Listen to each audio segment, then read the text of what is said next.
अच्छा स्टूडेंट्स, अब हम वीडियो का पार्ट 2 शुरू करते हैं इनहेरिटेंस चैप्टर का। अब हमने यहाँ तक पढ़ लिया था। ठीक है, लॉ ऑफ इंडिपेंडेंट असॉर्टमेंट। अब हम आगे शुरू करते हैं मल्टीपल एलील्स।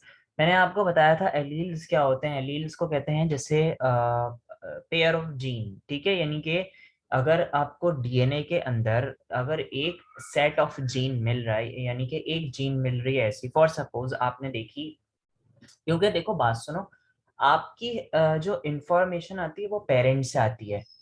ठीक है, तो आप अगर फॉर सपोज आपकी हाइट है कोई ना कोई, तो आपकी हाइट की जो कैरेक्टरिस्टिक है वो पेरेंट्स से आई होगी।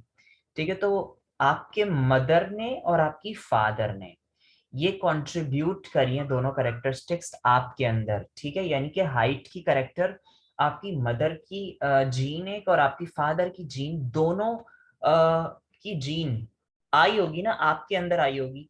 यानी कि आपकी बॉडी के अंदर आपके फादर और मदर की कैरेक्टरिस्टिक्स आते हैं। तो अगर मैं एक एग्जांपल लूं हाइट की, कि आपकी जो हाइट है, फॉर सपोज वो जो भी है, लेकिन उसकी कैरेक्टरिस्टिक्स आपके पेरेंट्स से ट्रांसफर हुई हैं आपके अंदर। अब हुआ ये कि आपके फादर की एक जीन और आपकी मदर की एक जीन हाइट की जो है वो आपकी बॉडी के अंदर ट्रांसफर हुई है, यानी कि दो जीन्स हैं आपके पास हाइट की, एक मदर से एक फादर से।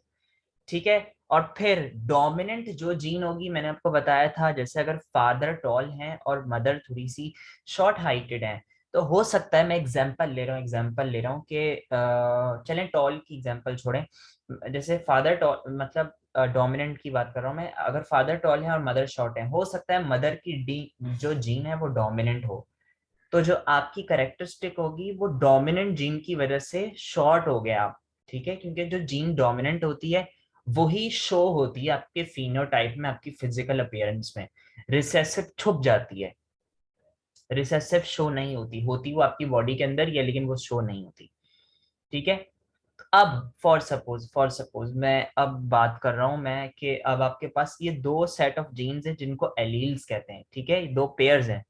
ठीक है, तो जीन की एक हाइट की अगर आप डीएनए के अंदर देखोगे, तो एक जीन के कैरेक्टर आपकी मदर से आई होती है, एक जीन की कैरेक्टर आपकी फादर से आई होती है, और इन जीन्स के पेयर को हम एलील्स कहते हैं, यानी कि ये पेयर की फॉर्म में होती है। ठीक है, जीन्स हमेशा पेयर की फॉर्म में होती है और उसे एलील्स कहा जाता है। ठीक है, अब जरूरी नहीं है कि सिर्फ दो ही जीन हो। जैसे मैं अभी तो हाइट की कुछ एक्सेप्शंस हैं, कुछ जो है वो इसमें अलग बातें हैं जो अब मैं आपको बताने जा रहा हूँ। अब एक कॉन्सेप्ट है मल्टीपल एलील्स का, और मल्टीपल एलील्स ये कहते हैं जैसे पेयर ऑफ जीन होती है ना, यहाँ पे वो कैरेक्टरिस्टिक्स जिसमें पेयर नहीं होता बल्कि उससे ज्यादा होती हैं जीन्स, तो उन जीन्स को मल्टीपल एलील्स कहा जाता है। और ये ब्लड ग्रुप, जो ह्यूमन का ब्लड ग्रुप होता है ना, ये बेस्ट एग्जांपल है इस मल्टीपल एलील को समझाने के लिए, क्योंकि आपके पास जो ब्लड ग्रुप्स होते हैं वो तीन तरह के होते हैं, सॉरी चार तरह के होते हैं, ए बी और ए बी और ओ ब्लड ग्रुप। तो ये एलील्स होती हैं, यहाँ पे दिख रहे हैं आप एक एली जीन, अगर ए ब्लड ग्रुप होगा तो जीन के ऊपर ए ब्लड ग्रुप की इंफॉर्मेशन होगी, अगर बी ब्लड ग्रुप होगा तो जीन के ऊपर बी ब्लड ग्रुप की इंफॉर्मेशन होगी, और अगर ओ ब्लड ग्रुप होगा तो उसके ऊपर कोई ब्लड ग्रुप की इंफॉर्मेशन नहीं होगी। तो ये जीन्स हैं, ये तीन अलग अलग जीन्स हैं। वैसे होती कितनी है, दो, एक मदर से आती है एक फादर से आती है ना, ऐसी होता है, एक मदर से आती है एक फादर से आती है। लेकिन ये ब्लड ग्रुप जो है यहाँ पे आपको तीन जो है वो शो कर रहा है, यानी कि तीन जीन्स शो कर रहा है, मेनली तीन होती है। तो ये मल्टीपल एलील्स के अंदर काउंट होता है जब जब जीन का नंबर दो से ज्यादा बढ़ जाए। ठीक है, या एलील्स जो हैं वो दो से ज्यादा शो हो रहे हो, तो इसका मतलब ये है कि वो मल्टीपल एलील्स में काउंट होगा, और इसकी जो एग्जांपल है वो ब्लड ग्रुप है। ठीक है, more than two alternative forms of genes यहाँ पे लिखा हुआ है। Some traits have more than two alternative forms. These traits are called multiple trait, allelic trait या फिर multiple alleles. Traits का मतलब होता है characteristics. ABO blood group system जो है, अब हम इसको समझते हैं कि ये होता क्या है। सबसे पहले यहाँ पे थोड़ी बहुत एग्जांपल दी गई, पहले ये मार्क कर लें।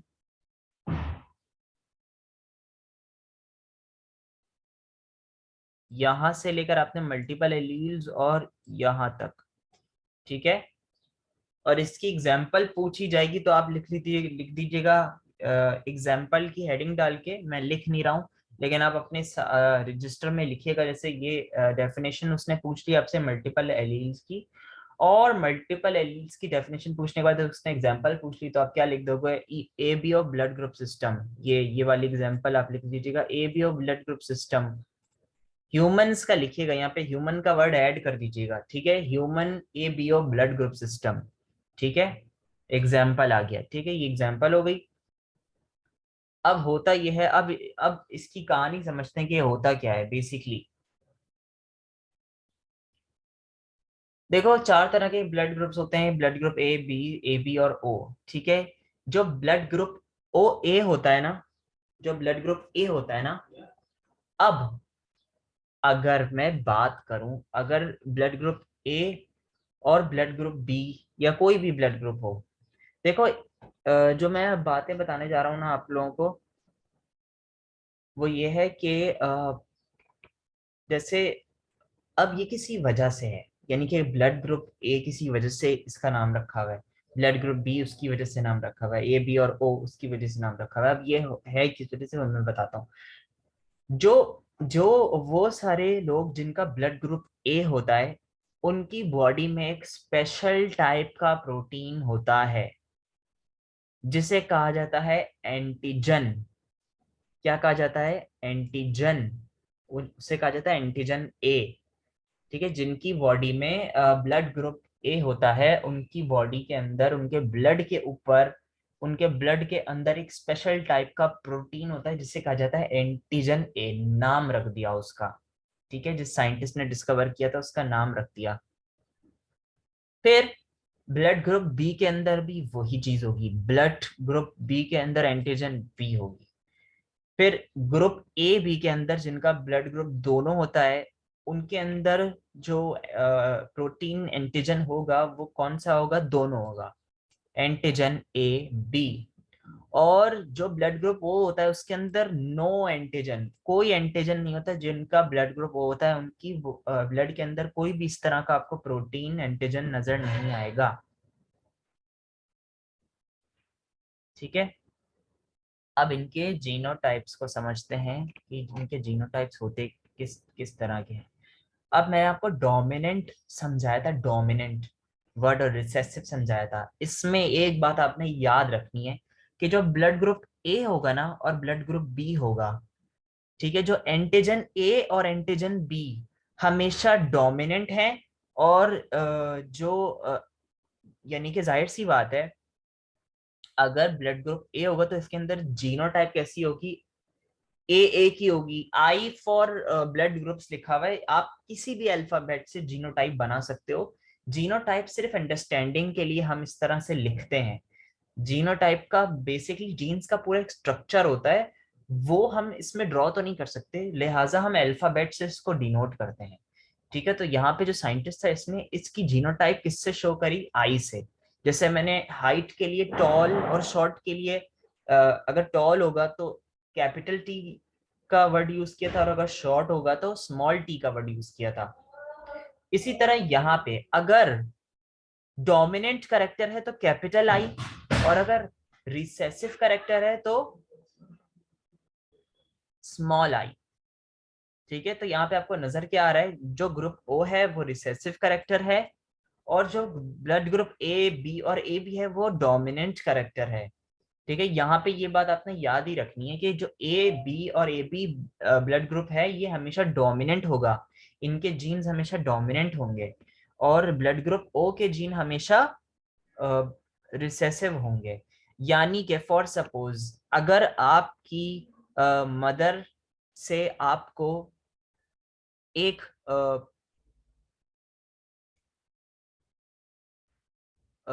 जीन मिली ब्लड ग्रुप ए की, ठीक है, इस तरह से, तो ए तो डोमिनेंट है, और आपके फादर ने आपको एक जीन प्रोवाइड करी स्मॉल आई की, यानी कि ब्लड ग्रुप ओ। फादर का ब्लड ग्रुप ओ था, मदर का ब्लड ग्रुप ए था। तो ये दोनों आपको कैरेक्टरिस्टिक्स आपके अंदर आ रही होंगी और आप एक जीनोटाइप बना लोगे। ये जीनोटाइप मैं बनाने जा रहा हूँ ए ब्लड ग्रुप और आई, यानी कि आपके बॉडी के अंदर जो ब्लड होगा वो कौन सा होगा। अब आप ये मुझे सोच के बताएं, ठीक है। थोड़ी देर वीडियो को पॉज करें, सोचें और फिर बताएं। अच्छा, अब होगा ये कि क्योंकि मैंने आपको डोमिनेंट का वर्ड समझाया हुआ है, तो अब यहाँ पे डोमिनेंट करेक्टर क्या है, ए, ठीक है। क्योंकि ये मैं कैपिटल लेटर से शो कर रहा हूँ, तो जो आपके अंदर जो ब्लड ग्रुप होगा वो कौन सा होगा, ए ब्लड ग्रुप होगा। क्योंकि डोमिनेंट करेक्टर यहाँ पे क्या है, ए है। मैंने आपको वजह बताया है कि ऐसा क्यों होता है, मैंने आपको एग्जांपल समझाई थी, वो स्त्री वाली, याद है सबको, ठीक है। मास्क हो जाता है, यानी कि डोमिनेंट करेक्टर रिसेसिव को ओवर, रिसेसिव के ऊपर आ जाता है, रिसेसिव को छुपा देता है। डोमिनेंट करेक्टर आपकी बॉडी के अंदर शो होता है, ठीक है। और जो छुप जाता है, यानी कि अब ब्लड ग्रुप ओ छुप गया, यानी कि जो जीन ओ थी वो इन जीन जिसके अंदर ब्लड ग्रुप ओ की इंफॉर्मेशन थी, जो आपकी फादर से आई है, वो छुप गई। और मदर की जो ब्लड ग्रुप था, जो ए है ब्लड ग्रुप, वो क्या हुआ है, क्योंकि ब्लड ग्रुप ए है ना मदर का और वो डोमिनेंट है, तो आपकी बॉडी के अंदर डोमिनेंट करेक्टर शो होगा, यानी कि ब्लड ग्रुप ए होगा आपके अंदर, ठीक है। तो ये आपको आई होप थोड़ा बहुत समझ आया हो, ठीक है। अब जीनोटाइप्स या तो होमोजाइगस होंगे, यानी कि दोनों ए हो सकते हैं, या इस तरह भी हो सकते हैं जैसे अभी मैंने ड्रॉ करके दिखाया, तो ये हेट्रोजाइगस होगा, ठीक है। होमोजाइगस मतलब दोनों सेम होंगे, हेट्रोजाइगस मतलब एक ए होगा तो दूसरा ओ होगा, ठीक है। अभी आपके जहन में बहुत सारे सवाल आ रहे होंगे, मुझे पता है, अभी आगे जाके सारे कॉन्सेप्ट्स आपको समझ आ जाएंगे। फिर होमोजाइगस बी हो सकता है इस तरह से, ठीक है। और इस तरह से हेट्रोजाइगस भी हो सकता है, आई यानी कि ओ और बी। तो डोमिनेंट करेक्टर यहाँ पे हमेशा बी रहेगा और यहाँ पे हमेशा ए रहेगा। तो जो आपकी बॉडी में चाहे होमोजाइगस होगा तो जाहिर सी बात है तो ब्लड ग्रुप ए ही होगा, लेकिन अगर हेट्रोजाइगस भी होगा तब भी ब्लड ग्रुप ए होगा, लेकिन वो हेट्रोजाइगस होगा। क्योंकि आपकी दोनों जीन्स अलग अलग हैं, ठीक है। एक ये आपको मदर से मिली होगी, ये आपको फादर से मिली होगी, अगर दोनों का ब्लड ग्रुप ए होगा। इसी तरह आपको ये मदर से मिली है, ये फादर से मिली है, एग्जाम्पल दे रहा हूँ फॉर सपोज, ठीक है। तो ये हेट्रोजाइगस कंडीशन है, लेकिन आपका डोमिनेंट कैरेक्टर ए है, तो आपके ब्लड ग्रुप ए होगा। इसी तरह यहाँ पे ब्लड ग्रुप बी, और ये होमोजाइगस भी हो सकता है, लेकिन ये वाला ब्लड ग्रुप जो ए बी होगा ना, ये हमेशा हमेशा हेट्रोजाइगस ही होगा, क्योंकि यहाँ पे दोनों कैरेक्टर अलग हैं, एक मदर से आई एक फादर से आई है, और ये दोनों अलग प्रोटीन है, दोनों अलग इंफॉर्मेशन है। तो जीन के अंदर यहाँ पे ब्लड ग्रुप ए की इंफॉर्मेशन है, यहाँ पे ब्लड ग्रुप बी की इंफॉर्मेशन है। तो जब भी आपकी बॉडी के अंदर जो जीन होगी वो हेट्रोजाइगस होंगी, और यहाँ पे ब्लड ग्रुप ओ है, तो यहाँ पे लिखा हुआ है ये होमोजाइगस, हमेशा हमेशा होमोजाइगस होगा, और यहाँ पे कोई एंटीजन नहीं होगा, ठीक है। आई होप ये आपको समझ आया हो, ठीक है। अब ये आपने थोड़ा बहुत याद करना है। इसमें एक और बात लिखी हुई है कि ये जो एबीओ सिस्टम होता है ना, ये बेसिकली जो आप, ये थोड़ी कॉम्प्लेक्स बात लिखी हुई है, नहीं लिखनी चाहिए, लेकिन ये एमसीक्यू में पूछा जा सकता है कि this system is controlled by a polymeric gene 1 on chromosome 9 containing 3 alleles. यानी कि जो ब्लड ग्रुप ए है ना, वो आपके जो सेल के अंदर क्रोमोसोम्स होते हैं ना, उसके अंदर जो क्रोमोसोम 9 होगा, यानी कि 9th क्रोमोसोम होगा, उसकी जीन का नाम पॉलीमेरिक जीन 1, ठीक है। उसके अंदर एक जीन है जिसका नाम है पॉलीमेरिक जीन 1, उसके अंदर ये एलील्स, यानी कि ये इंफॉर्मेशन, एलील्स बोल रहा हूँ सॉरी, इंफॉर्मेशन आपकी बॉडी के अंदर कोई भी हो सकती है, या आई, या ये वाली हो सकती है, ये वाली हो सकती है, ये वाली हो सकती है, ये वाली कोई भी हो सकती है, ठीक है। तो क्रोमोसोम 9th के अंदर ये मिलेगी आपको इंफॉर्मेशन किसकी, ब्लड ग्रुप्स की, ह्यूमन ब्लड ग्रुप्स की इंफॉर्मेशन आपको क्रोमोसोम 9th के अंदर मिलेगी, और उस जीन का नाम होगा पॉलीमेरिक जीन 1, ठीक है। ये वाली जीन कंट्रोल करती है पॉलीमेरिक जीन 1, ठीक है। अब आते हैं ये आई होप आपको थोड़ा बहुत समझ आया होगा, ठीक है। अब आते हैं, देखो अब एक तो हो गया ब्लड ग्रुप ए, अब मैं आपको एक और चीज समझाने लगा हूं।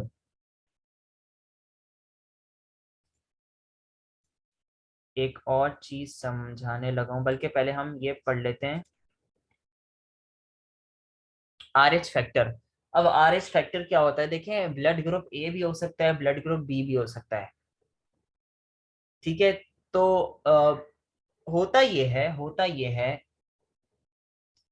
कि आपकी बॉडी के अंदर एंटीजन तो होते ही होते हैं, लेकिन आपने देखा होगा ग्रुप ए है तो ए पॉजिटिव होता है, ए नेगेटिव होता है, बी होता है तो बी पॉजिटिव होता है, बी नेगेटिव होता है, ग्रुप ए भी होता है, ए बी पॉजिटिव होता है, ए बी नेगेटिव होता है, ग्रुप ओ होता है तो ओ पॉजिटिव होता है, ओ नेगेटिव होता है। तो यहाँ पे होता ये है कि जिन लोगों का ग्रुप पॉजिटिव होता है उनकी बॉडी के अंदर, उनकी ब्लड के अंदर, बॉडी में बोल रहा हूँ क्योंकि ब्लड के बॉडी के अंदर ही ब्लड होता है ना, तो जो उनका ब्लड होता है, जिनका ब्लड ग्रुप पॉजिटिव होता है, मैं अभी किन की बात कर रहा हूँ, जिनका ब्लड ग्रुप पॉजिटिव होता है, तो इन लोगों के अंदर जैसे A positive, B positive, A B positive, O positive, इन जितने भी लोग होंगे जिनका ब्लड ग्रुप पॉजिटिव होगा, इनकी बॉडी में एंटीजन तो होंगे होंगे। जैसे अगर ए पॉजिटिव है, फॉर सपोज मैं एग्जांपल दे रहा हूँ ए पॉजिटिव की, तो इनके अंदर जो ब्लड ग्रुप होगा, मैं जरा दूसरे मार्कर से बना लेता हूँ, ठीक है।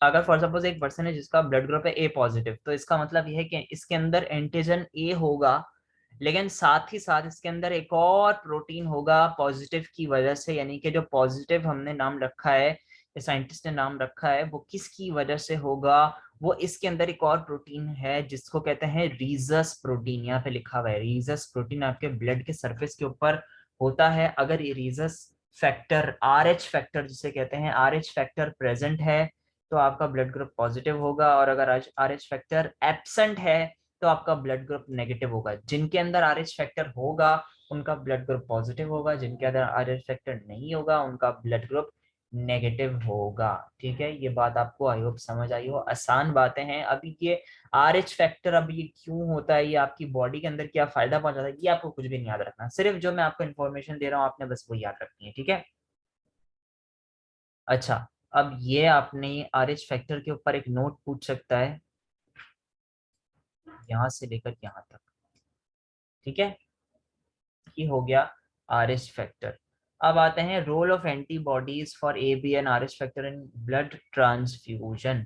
अब ये है थोड़ी इंपॉर्टेंट बात जिसमें आपको थोड़ा सा सब्सटेंशियल टाइम लगेगा। अब है ये, अब मैं आपको एक कोई अच्छी सी मैं आपको पिक्चर दिखा देता हूँ जिसमें आपको थोड़ा बहुत समझ आ जाए।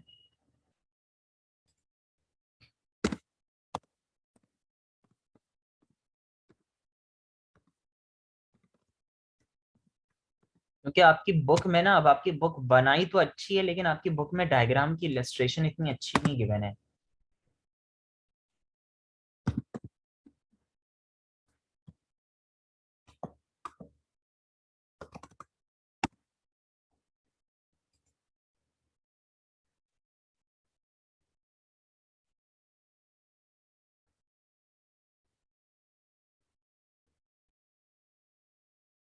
कोई अच्छी सी मैं आपको, हाँ ये सही है,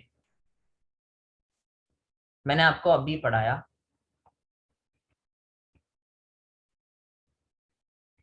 ये रहा, ये देखें, अब इससे आपको और समझ आएगा, ठीक है। ब्लड ग्रुप ए वाले के अंदर मैंने आपको बताया एंटीजन ए होता है, ब्लड ग्रुप बी वाले के अंदर एंटीजन बी होता है, ए बी के अंदर दोनों एंटीजन होंगे, एंटीजन ए भी होगा और एंटीजन बी भी होगा, लेकिन ब्लड ग्रुप ओ के अंदर कोई एंटीजन नहीं होता, ठीक है। ये आपको बात समझ आ गई। अब ये जीनोटाइप्स मैंने आपको बता दिए, ये जैसे आपकी बुक में तो आई से डिनोट है, आप इस तरह भी डिनोट कर सकते हो, ये आपको समझ आ रहा होगा, ठीक है।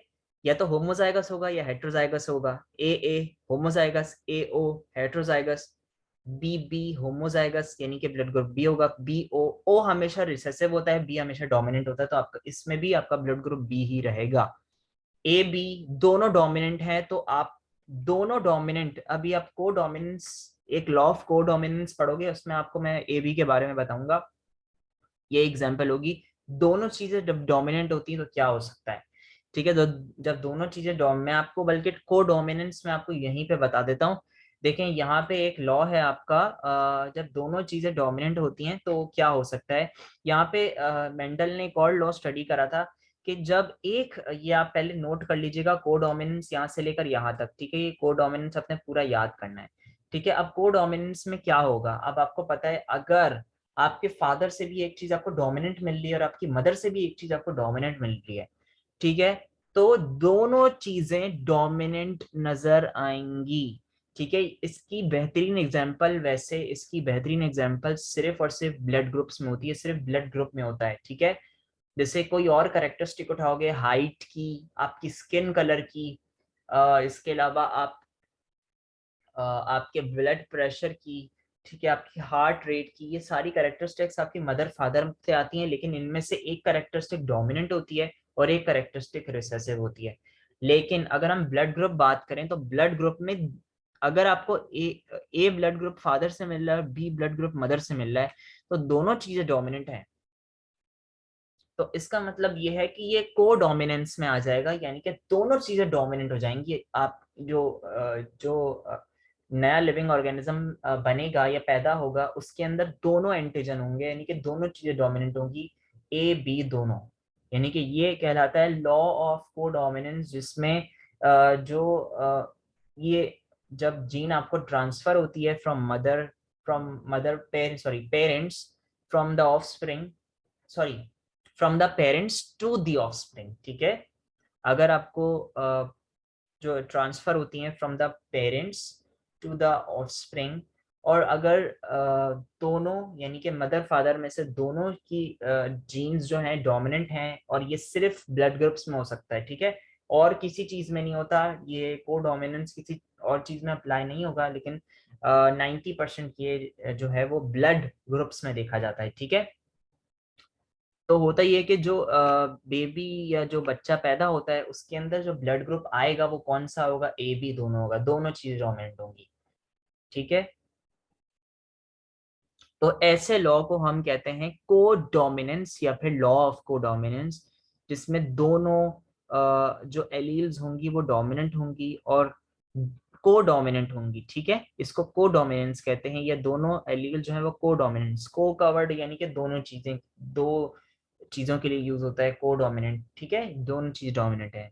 आई होप ये आपको समझ आया है। अब यहाँ पे मैं आपको बता रहा था कि ये ब्लड ग्रुप जो ए बी है, इसके अंदर दोनों एंटीजन होंगे और इसके अंदर कोई एंटीजन नहीं है। लेकिन साथ ही साथ मैं आपको एक और बात बता दूं कि आर एच फैक्टर भी मैंने आपको समझा दिया। ठीक है, अब इनके अंदर एंटीजन बेसिकली एक प्रोटीन होता है। अब आप खुद बताओ आपकी बॉडी अल्हम्दुलिल्लाह सही तरीके से वर्क कर रही है, आपकी बॉडी के अंदर कोई ऐसा लिविंग ऑर्गेनिज्म आ जाता है जो आपकी बॉडी को नुकसान पहुंचाए, ठीक है, तो आपकी बॉडी के अंदर इम्यून सिस्टम एक्टिवेट हो जाता है, वाइट ब्लड सेल्स एक्टिवेट हो जाते हैं, और वाइट ब्लड सेल्स क्या करने लगते हैं, वाइट ब्लड सेल्स उसको किल करने के लिए तैयार होते हैं, तैयारी करते हैं, वाइट ब्लड सेल्स उसको किल करते हैं ताकि आपकी बॉडी को प्रोटेक्ट कर सकें।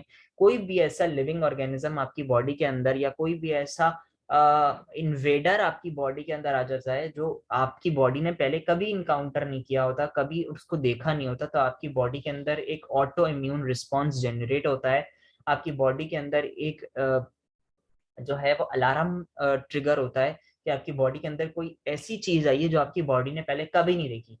तो वाइट ब्लड सेल्स पहले उसको ट्रेस करते हैं, उसकी डिटेक्शन करते हैं, ठीक है, उसका इंटरव्यू लेते हैं वगैरह वगैरह, मतलब ऐसे समझाने के लिए बोल रहा हूँ मैं। तो फिर होता यह है, अगर वो आपकी बॉडी के लिए एक्सेप्टेबल नहीं है तो या तो वाइट ब्लड सेल्स उसको किल कर देते हैं, या अगर वो एक्सेप्टेबल है तो वाइट ब्लड सेल्स फिर कुछ भी नहीं करते। ठीक है, अगर वो आपकी बॉडी के अंदर एक्सेप्ट हो सकता है तो। ठीक है, फिर इसी तरह जो एंटीजन ए वाले बंदे होंगे, यानी कि जो एंटीजन ए उनकी बॉडी में अब एक और बात मैं आपको बताऊं, जैसे जो व्हाइट ब्लड सेल्स होते हैं ना वो किल किस तरह करते हैं, ऐसे नहीं, या तो वो उसको खा जाते हैं, ठीक है, व्हाइट ब्लड सेल्स जो हैं जो भी आपकी बॉडी के अंदर लिविंग ऑर्गेनिज्म आता है या ऐसा लिविंग ऑर्गेनिज्म जो कि एक्सेप्टेबल नहीं होता, तो व्हाइट ब्लड सेल्स क्या करती हैं, या तो उसको खा जाते हैं या कुछ ऐसे केमिकल्स रिलीज करते हैं जिसको कहा जाता है एंटीबॉडीज। क्या कहते हैं उसको, एंटीबॉडीज। और वो केमिकल्स उनको खत्म करते हैं। दो तरीके होते हैं व्हाइट ब्लड सेल्स को उस लिविंग ऑर्गेनिज्म को मारने के लिए, या उस बैक्टीरिया या उस इन्वेडर को मारने के लिए दो तरीके होते हैं। या तो व्हाइट ब्लड सेल्स जिसको खा जाते हैं और डाइजेस्ट कर लेते हैं, या व्हाइट ब्लड सेल्स उसके खिलाफ ऐसे केमिकल्स तैयार करते हैं और उनको रिलीज करते हैं, और वो केमिकल्स उनको खत्म कर देते हैं। ठीक है। फिर इसी तरह जो आपका ब्लड ग्रुप है, आपके ब्लड, अगर आपकी बॉडी के अंदर एंटीजन ए है, तो एंटीजन ए जो होगा ना, एंटीजन ए बेसिकली वो अपना काम कर रहा है, यानी कि उस प्रोटीन का एक स्ट्रक्चर होगा। ठीक है, जैसे आपने डीऑक्सी राइबो न्यूक्लिक एसिड का एक स्ट्रक्चर पढ़ा था, इसी तरह प्रोटीन का एक स्ट्रक्चर मौजूद होगा। केमिस्ट्री में आप इसको डिटेल में फर्स्ट ईयर सेकेंड ईयर के अंदर पढ़ोगे इसका स्ट्रक्चर। ठीक है, या हायर क्लासेस में आप जाओगे, अगर आपको बहुत इंटरेस्ट है बायोकेमिस्ट्री के अंदर, तो आप इसके स्ट्रक्चर को और डिटेल में देखोगे कि इन प्रोटीन्स का स्ट्रक्चर कैसा होता है। तो होगा ये कि इस एंटीजन को प्रोटेक्ट करने के लिए एक और जो हमारा ब्लड है वो तैयार करेगा एंटीबॉडी, और उस एंटीबॉडी का नाम होगा एंटीबॉडी बी। ठीक है, इसी तरह बी एंटीजन जो है वो अपने एंटीजन को प्रोटेक्ट करने के लिए क्या, कौन सी एंटीबॉडी बनाएगा, एंटीबॉडी ए। अच्छा, एंटीजन बी जिसके अंदर है वो कोई एंटीबॉडी प्रोड्यूस नहीं करता। अब आपके जहनों में ये सवाल आ रहे होंगे ऐसा क्यों होता है। बेटा मैं आपको फिर वही बात बता रहा हूँ कि आपके लेवल पे मैं आपको बस इतनी इंफॉर्मेशन दे सकता हूँ, और आपको बस इतनी ही इंफॉर्मेशन याद रखनी है। ठीक है, ये मत समझिएगा कि मैं आपको नहीं बता रहा हूँ तो मुझे नहीं आता, या मैं आपको किसी रीजन की वजह से नहीं बता रहा। ठीक है, क्योंकि इसमें इतनी कॉम्प्लेक्सिटी है, आप नहीं सोच सकते। आपके लेवल पे जितनी इंफॉर्मेशन यहाँ पे लिखी हुई है मैं उस हिसाब से आपको बता रहा हूँ। ठीक है, तो यहाँ पे एंटीबॉडी जो है वो, अगर एंटीजन ए होगा तो एंटीबॉडी कौन सी तैयार हो रही होगी, एंटीबॉडी बी। और अगर बी एंटीजन होगा तो एंटीबॉडी ए तैयार हो रही होगी। अगर दोनों एंटीजन होंगे तो कोई एंटीबॉडी तैयार नहीं होगी। इसका रीजन मैं आपको थोड़ा सा बता देता हूं। अगर फॉर सपोज ये दोनों एंटीजन इसकी बॉडी में हैं, जैसे फॉर सपोज दोनों एंटीजन इसकी बॉडी में हैं, लेकिन अगर दोनों एंटीबॉडीज प्रिपेयर हो रही होती तो जाहिर सी बात है एंटीबॉडीज किस वजह से बनाई जाती हैं, ताकि कोई ऐसा हार्मफुल स्ट्रक्चर आपकी बॉडी के अंदर आए और उसको एंटीबॉडीज जाके किल कर दें। तो होगा ये कि जब एंटीजन ए जिसकी बॉडी के अंदर होगा तो उसकी बॉडी में कौन सी एंटीबॉडी है, एंटीबॉडी बी।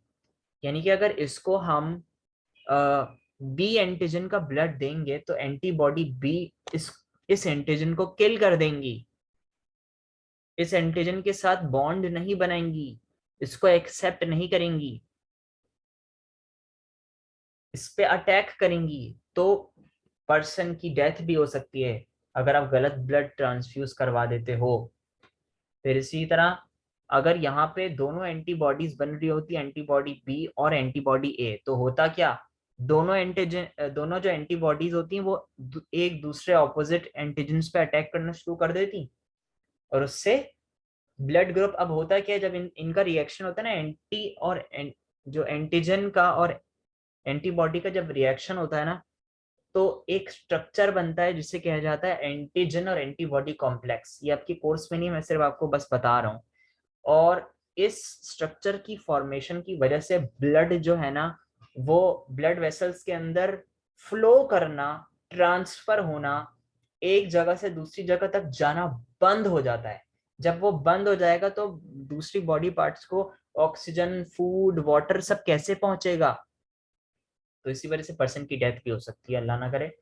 ठीक है, तो इसी तरह मैं आपको ये बता रहा हूँ, एंटीजन ए और एंटीजन बी, जब ब्लड ग्रुप ए भी होगा तो उसके अंदर एंटीजन ए और एंटीजन बी होगा, लेकिन इसी वजह से अल्लाह ताला ने इनके अंदर कोई एंटीबॉडीज नहीं पैदा करी।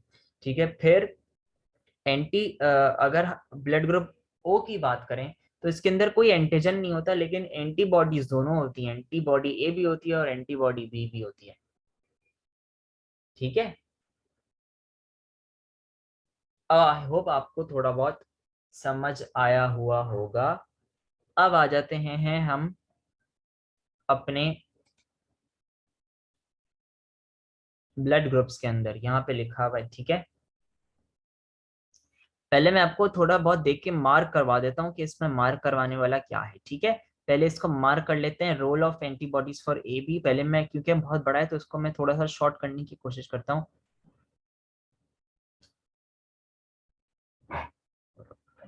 बल्कि पहले इसको पढ़ भी लेते हैं ना, ठीक है। It is already known that the chemical cells और organs of an organism can work as antigen to other organism. With these antigen enter in the body of other organism, this organism produce self-defense protein against this antigen to protect itself. These proteins are called antibodies. ठीक है, तो antibodies भी एक तरह के proteins ही होते हैं। और मैंने अभी आपको बताया कि फॉर सपोज कोई दूसरा एंटीजन आपकी बॉडी के अंदर ना घुसे, एंटी एंड जो जिन वो ब्लड ग्रुप जिनका ए है या वो ब्लड ग्रुप जिनका बी है, तो वो जो एंटीजेंस हैं वो अपने अपने अपनी अपनी जगहों पे काम कर रहे हैं ब्लड के अंदर। तो होगा ये, उनको प्रोटेक्ट करने के लिए ऑपोजिट एंटीबॉडीज बनेंगी ताकि कोई दूसरी एंटीबॉडी आके उनका काम नहीं खराब कर सके, ठीक है। इस वजह से एंटीबॉडीज बनाई जाती हैं सेल्फ डिफेंस के लिए। फिर होता यह है कि the blood group alleles A I, sorry, blood group A direct पढ़ लेते हैं, ए बी या O blood group starts their expression at their embryonic stage and keep expressing till death. यानी कि आपकी पैदाइश से लेकर आपकी डेथ तक जो है वो ये आपकी बॉडी के अंदर एलील्स मौजूद होते हैं, जीन्स मौजूद होती है। The person also produce antibody antigen A and antigen B antibodies, ठीक है। During the first few months after birth the person of A blood group produce antigen B antibodies, ये मैंने अभी आपको बताया, ठीक है। एंटी बी का मतलब यहाँ पे लिखा हुआ है एंटीजन बी, ठीक है। यानी कि वो ब्लड ग्रुप ए वो क्या प्रोड्यूस करेगा, एंटीजन बी की एंटीबॉडीज को प्रोड्यूस करेगा। और ब्लड ग्रुप बी क्या करेगा, एंटीजन ए की एंटीबॉडीज करेगा। अच्छा, अगर मैंने अभी आपको ये भी बताया इसी तरह ब्लड ग्रुप ए भी होगा तो उसमें कोई एंटीबॉडीज प्रोड्यूस नहीं होंगी, ठीक है। अब आगे पढ़ते हैं। The person of A blood group which contains anti B antibodies if given blood group B, the RBC of this B blood group will work as antigen in the person of A group. It of in the person of A blood group it antigen, मुझे कुछ यहाँ पे miss printing लग रही है, the RBC यानी कि red blood cells of the B blood group will work as antigen, ठीक है। यानी कि जो बी ब्लड ग्रुप होगा उसके ऊपर एंटीजन कौन सा होगा, antigen B in the person of blood group A. It and and मुझे इसमें कुछ मिस प्रिंटिंग लग रही है, in the person of blood group a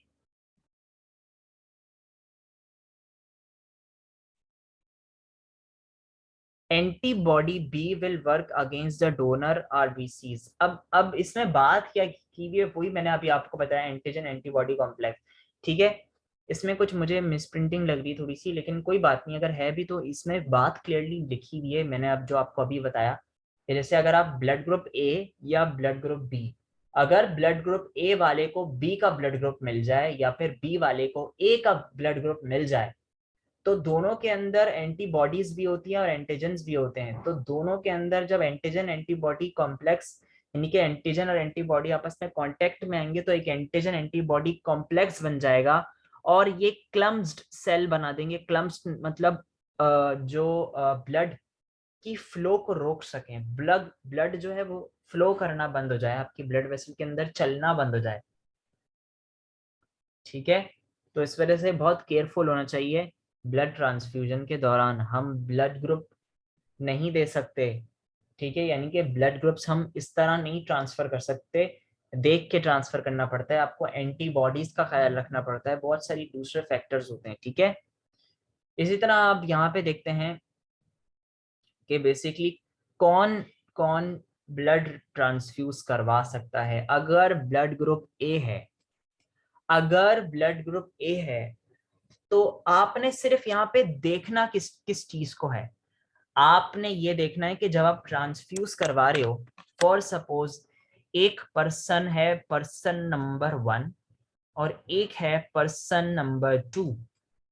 person number 2 को ब्लड की जरूरत है, ठीक है, और पर्सन नंबर 1 देने को तैयार है ब्लड, ठीक है। अब जो मेन बात ट्रांसफ्यूजन के दौरान याद रखनी होती है वो सिर्फ देखना होता है, इस बंदे के व्यू से देखेंगे हम, इस बंदे के व्यू से नहीं देखेंगे हम, इस बंदे के व्यू जिसके अंदर हम ब्लड को डाल रहे होते हैं, जिसके अंदर हम ब्लड को ट्रांसफ्यूज करवा रहे होते हैं, जिसके अंदर खून जा रहा होता है, उसके व्यू से हम देखेंगे कि उसकी बॉडी में एंटीबॉडीज उस ब्लड ग्रुप की नहीं होनी चाहिए। फॉर सपोज अब देखेंगे अगर इस बंदे का ब्लड ग्रुप ए है और इस बंदे का भी ब्लड ग्रुप ए है, क्या इसके अंदर, क्योंकि हम पर्सन नंबर 2 के हिसाब से देख रहे हैं, तो हमें ये देखना है अगर हम पर्सन 1 की बात करें तो पर्सन 1 के अंदर एंटीजन ए होगा और एंटीबॉडी बी होगी। इसी तरह पर्सन 2 के अंदर भी एंटीजन ए होगा और एंटीबॉडी बी होगी। तो हमें ये देखना है इस जो एंटीजन आ रहा है, जो एंटीजन आ रहा है पर्सन 2 के अंदर, क्या उसके खिलाफ कोई एंटीबॉडीज तो नहीं है। इस पर्सन 2 के अंदर क्या कोई एंटीबॉडीज इस एंटीजन के खिलाफ तो नहीं है।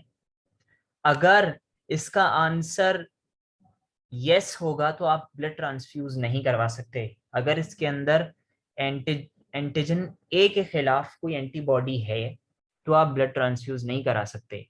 लेकिन अगर नहीं है कोई एंटीबॉडी, जैसे इस केस में है, ठीक है, तो आप ब्लड ट्रांसफ्यूज करा सकते हो। इसी तरह अगर मैं B A B blood group होता, तो अब मुझे ये सोच के बताओ, अगर पर्सन 2 का ब्लड ग्रुप ए बी होता, सोच के बताओ, अगर ये पर्सन 2 जो है इसका ब्लड ग्रुप ए बी होता, तो अब मुझे ये बताओ कि ए बी ब्लड ग्रुप को हम क्या ट्रांसफर कर सकते हैं या नहीं। अब इसका आंसर ये है कि हम ये देखेंगे पर्सन 2 के अंदर क्या कोई एंटीबॉडीज हैं या नहीं। मैंने आपको अभी इस डायग्राम में बताया, क्या कोई एंटीबॉडी ए बी के अंदर मौजूद है? नहीं। यानी कि कोई एंटीजन ए के खिलाफ कोई एंटीबॉडी नहीं है। क्या इसके अंदर कोई एंटीबॉडी ए मौजूद है? नहीं। यानी कि आप इसको भी ट्रांसफर करवा सकते हो। लेकिन अगर मैं बात करूं ब्लड ग्रुप बी की, तो इसके अंदर तो एंटीबॉडी ए मौजूद होगी, तो आप इसको ट्रांसफर नहीं करवा सकते, ठीक है। और अगर ब्लड ग्रुप ओ होगा, अगर कोई एंटीजन ही मौजूद नहीं है, कोई एंटीजन है ही नहीं, तो इसका मतलब तो यही हुआ कि इसके अंदर दोनों एंटीबॉडी हैं, एंटीबॉडी ए भी है और एंटीबॉडी बी भी है। तो एंटीजन ए पर्सन 1 के अंदर कौन सा एंटीजन है? एंटीजन ए। और एंटीजन ए के अंदर, सॉरी, एंटीजन ए को आप पर्सन 2 के अंदर लेकर आ रहे हो, ठीक है। एंटीजन ए को पर्सन 1 से आप पर्सन 2 के अंदर ट्रांसफर कर रहे हो, जिसका ब्लड ग्रुप ओ है, और उसके अंदर एंटीबॉडी बी के साथ साथ एंटीबॉडी ए भी है जो एंटीजन ए को अटैक कर देगी। तो इसका मतलब इसके अंदर भी ट्रांसफर हम नहीं कर सकते। तो आपको ये समझ आ जाएगा अब इस डायग्राम के जरिए। अब यहाँ पे जो बातें लिखी हैं वो मैं आपको बताने जा रहा हूँ, ठीक है। फॉर सपोज ब्लड ग्रुप ए है, तो आप ए वाले को भी दे सकते हो, आप ए बी वाले को भी दे सकते हो, क्योंकि इसके अंदर कोई एंटीबॉडी नहीं होती। इसी तरह बी में भी वही बात अप्लाई होगी, आप बी वाले को दे सकते हो और ए बी वाले को दे सकते हो, क्योंकि इसके अंदर कोई एंटीबॉडी बी नहीं होती। अच्छा, अब हम बात करते हैं ए बी की, ठीक है। आप अगर इसका ब्लड ग्रुप ए बी है, पर्सन नंबर 1 और पर्सन नंबर 2, ठीक है। अब इसका ब्लड ग्रुप है ए बी, ठीक है। क्या ये बात समझ आई? आसान बात थी वैसे तो, अभी मैंने कुछ नहीं समझाया, लेकिन मैं आपको फिर भी बता देता हूँ, ठीक है। अब ए बी इसका ब्लड ग्रुप है। अब हम देखते हैं हम किसको ट्रांसफर कर सकते हैं। अब आप मुझे सोच के बताओ, पर्सन वन के अंदर ब्लड ग्रुप ए बी है तो इसके अंदर एंटीजन कौन सा होगा? सोचो, एंटीजन ए होगा और एंटीजन बी होगा।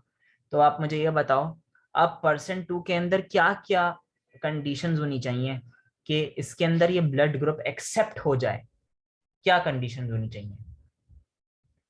इसकी पहली कंडीशन ये होनी चाहिए कि जब दोनों एंटीजन आ रहे हैं तो इसके अंदर ना एंटीबॉडी ए होनी चाहिए, ना एंटीबॉडी बी होनी चाहिए, है ना?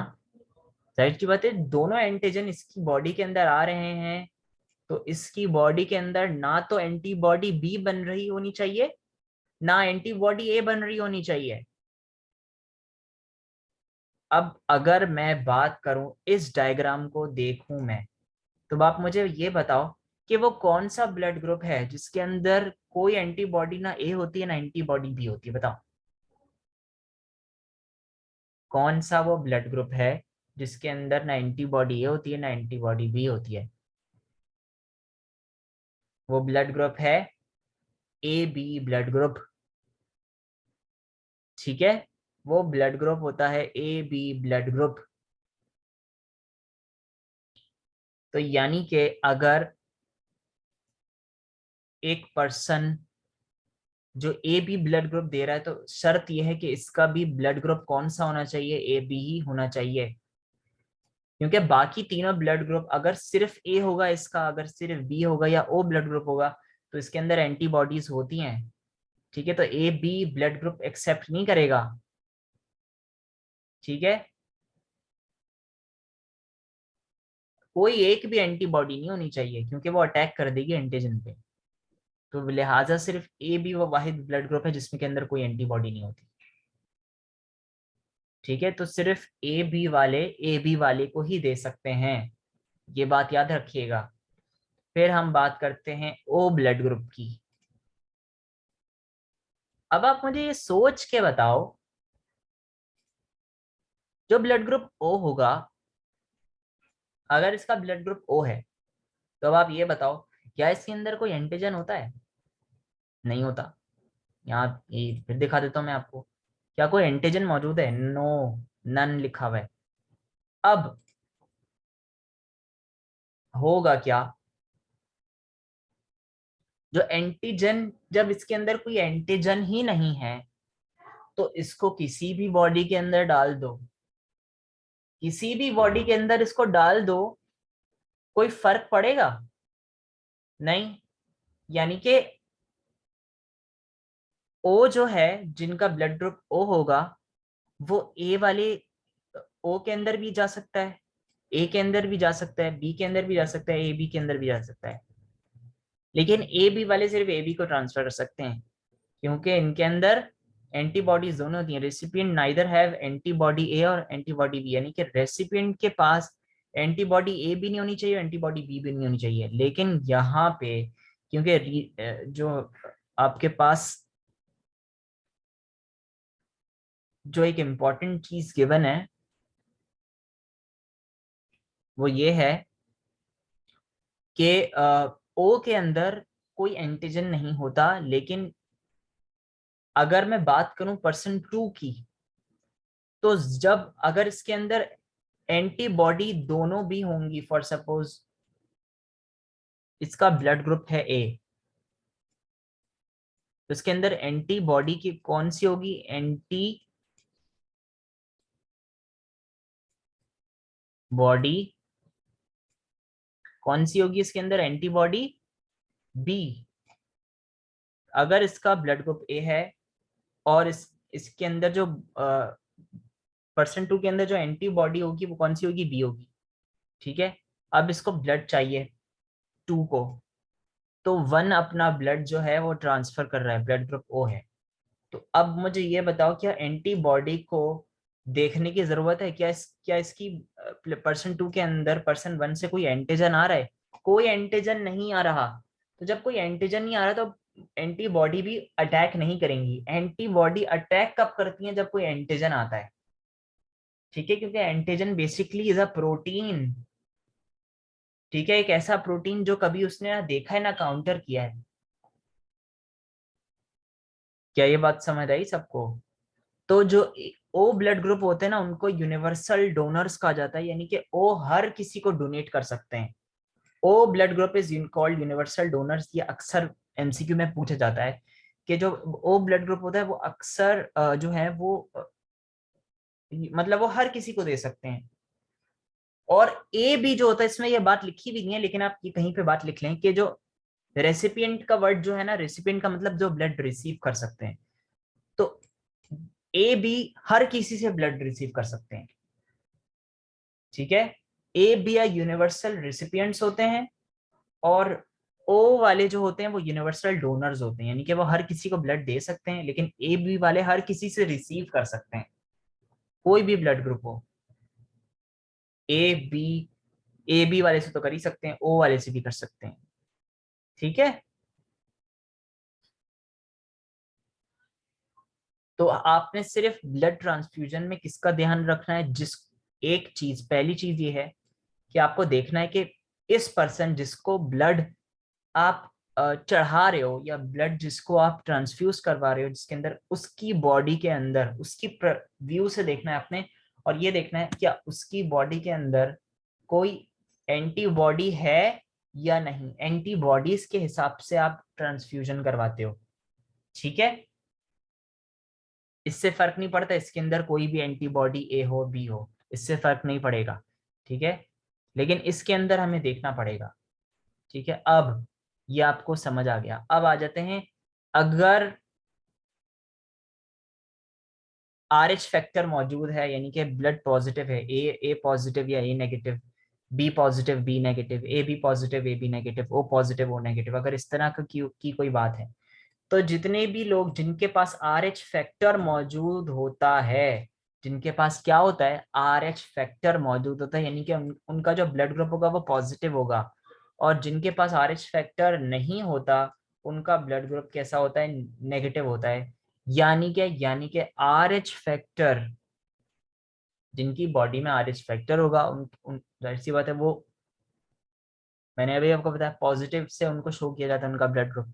अब हम यहाँ पे, मैं देख लेता हूँ वैसे कोई डायग्राम है या नहीं, ताकि आप लोगों को समझ आ जाए।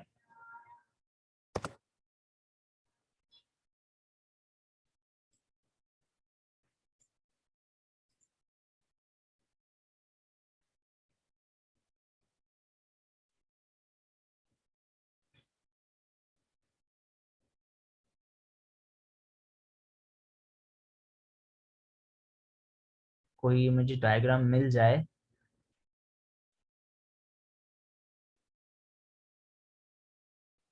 बस।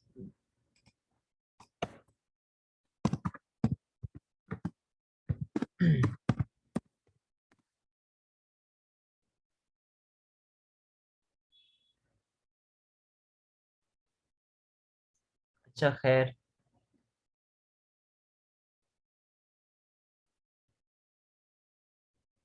अच्छा ये आपको थोड़ी डायग्राम में दिखा देता हूँ, ये देखें।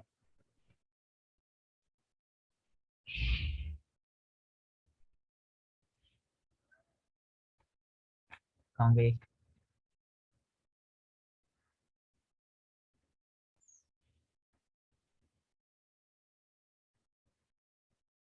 ये देखें, ये ब्लड ग्रुप है, रेड ब्लड सेल्स के ऊपर एंटीजन ए लगा हुआ है, इस तरह से एंटीजन होते हैं।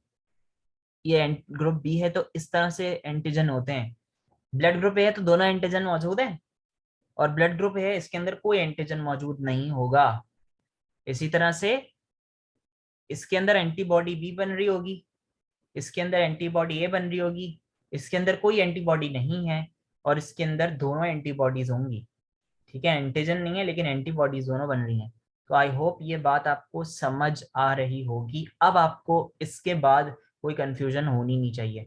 अच्छा, आर एच फैक्टर के लिए मुझे कुछ नहीं मिला, लेकिन कोई बात नहीं, हम इसको वैसे रीडिंग रीडिंग कर लेते हैं।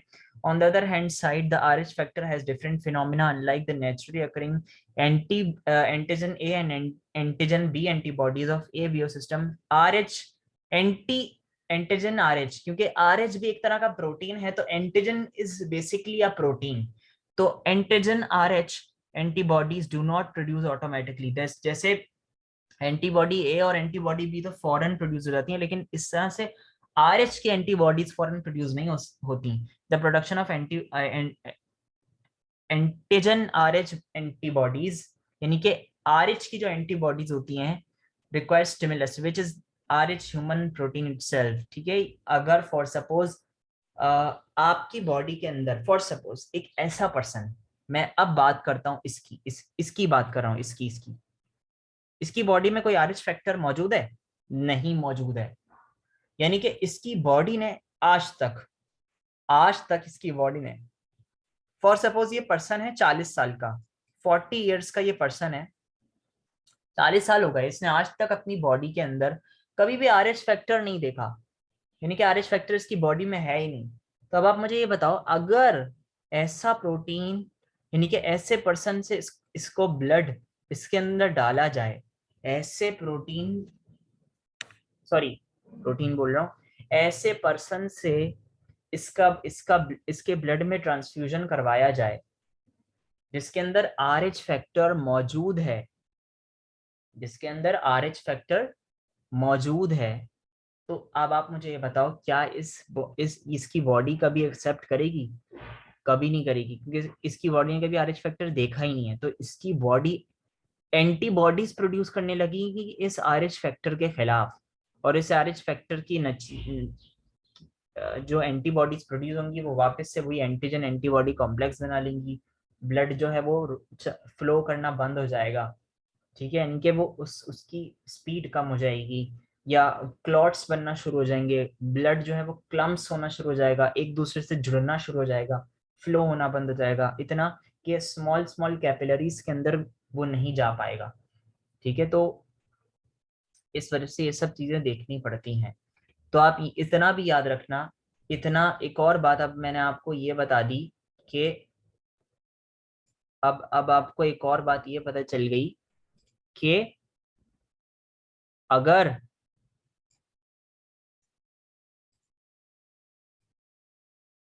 ए पॉजिटिव है और अगर किसी का ब्लड ग्रुप ए नेगेटिव है, तो इसकी बॉडी में आरएच फैक्टर मौजूद नहीं होगा, इसके ब्लड में, इसके ब्लड में आरएच फैक्टर मौजूद होगा। क्या ये इसको ब्लड ट्रांसफ्यूज करवा सकता है?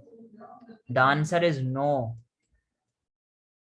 ठीक है, ये भी देखना पड़ेगा अब, क्योंकि इसने कभी भी जिंदगी में अपना आरएच फैक्टर को नहीं देखा। तो जब आरएच फैक्टर का प्रोटीन इसकी बॉडी के अंदर आएगा तो कभी भी एक्सेप्ट नहीं करेगा। तो पॉजिटिव वाले जो है वो कभी भी नेगेटिव वालों को ब्लड ग्रुप नहीं दे सकते। ठीक है, लेकिन नेगेटिव वाले दे सकते हैं, ये इसको ब्लड ग्रुप दे सकता है, क्योंकि इसकी बॉडी में कोई आरएच फैक्टर नहीं है। ठीक है, ये बात याद रखिएगा। और ये बात याद रखिएगा कि जो ओ ब्लड ग्रुप होता है वो यूनिवर्सल डोनर्स होते हैं, और ए बी ब्लड ग्रुप जो होते हैं वो यूनिवर्सल रेसिपिएंट होते हैं। ठीक है, आई होप ये बात आपको समझ आई। अब इसकी मार्किंग थोड़ी सी मुझे ऐसा फील हो रहा है कि इसकी जो मार्किंग है वो मैं आपको जो हूँ वो यहाँ से,